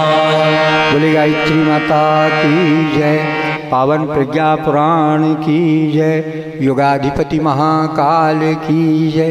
सब बहनें आरती को ऊपर कर लें और सब लोग दोनों हाथ करें, भाव करें, आरती हम प्राप्त कर रहे हैं। ओम स्तुता मया वरदा वेद मातः प्रचोदयन्तं पावमानि प्रजानम् आयुः प्राणं प्रजां पशुं कीर्तिं द्रविणं ब्रह्मवचसं मह्यं दत्त्वा प्रजत ब्रह्मलोकम्। दोनों हथेली मले अपने नेत्रों में लगाए। ओम भूर्भुवः स्वः तत्सवितुर्वरेण्यं भर्गो देवस्य धीमहि धियो यो नः प्रचोदयात्। शांति पाठ, शांति पाठ होगा, उसके बाद सूचना सुनेंगे। ओम द्यौ शांति अंतरिक्षं शांति पृथ्वी शांतिरापः शांतिरोषधयः शांति वनस्पतयः शांतिर्विश्वे देवाः शांतिर्ब्रह्म शांति सर्वं शांति शांतिरेव शांति शामा शांतिरेव ओम शांति शांति शांति सर्वारिष्ट शांतिर्भवतु। हेलो।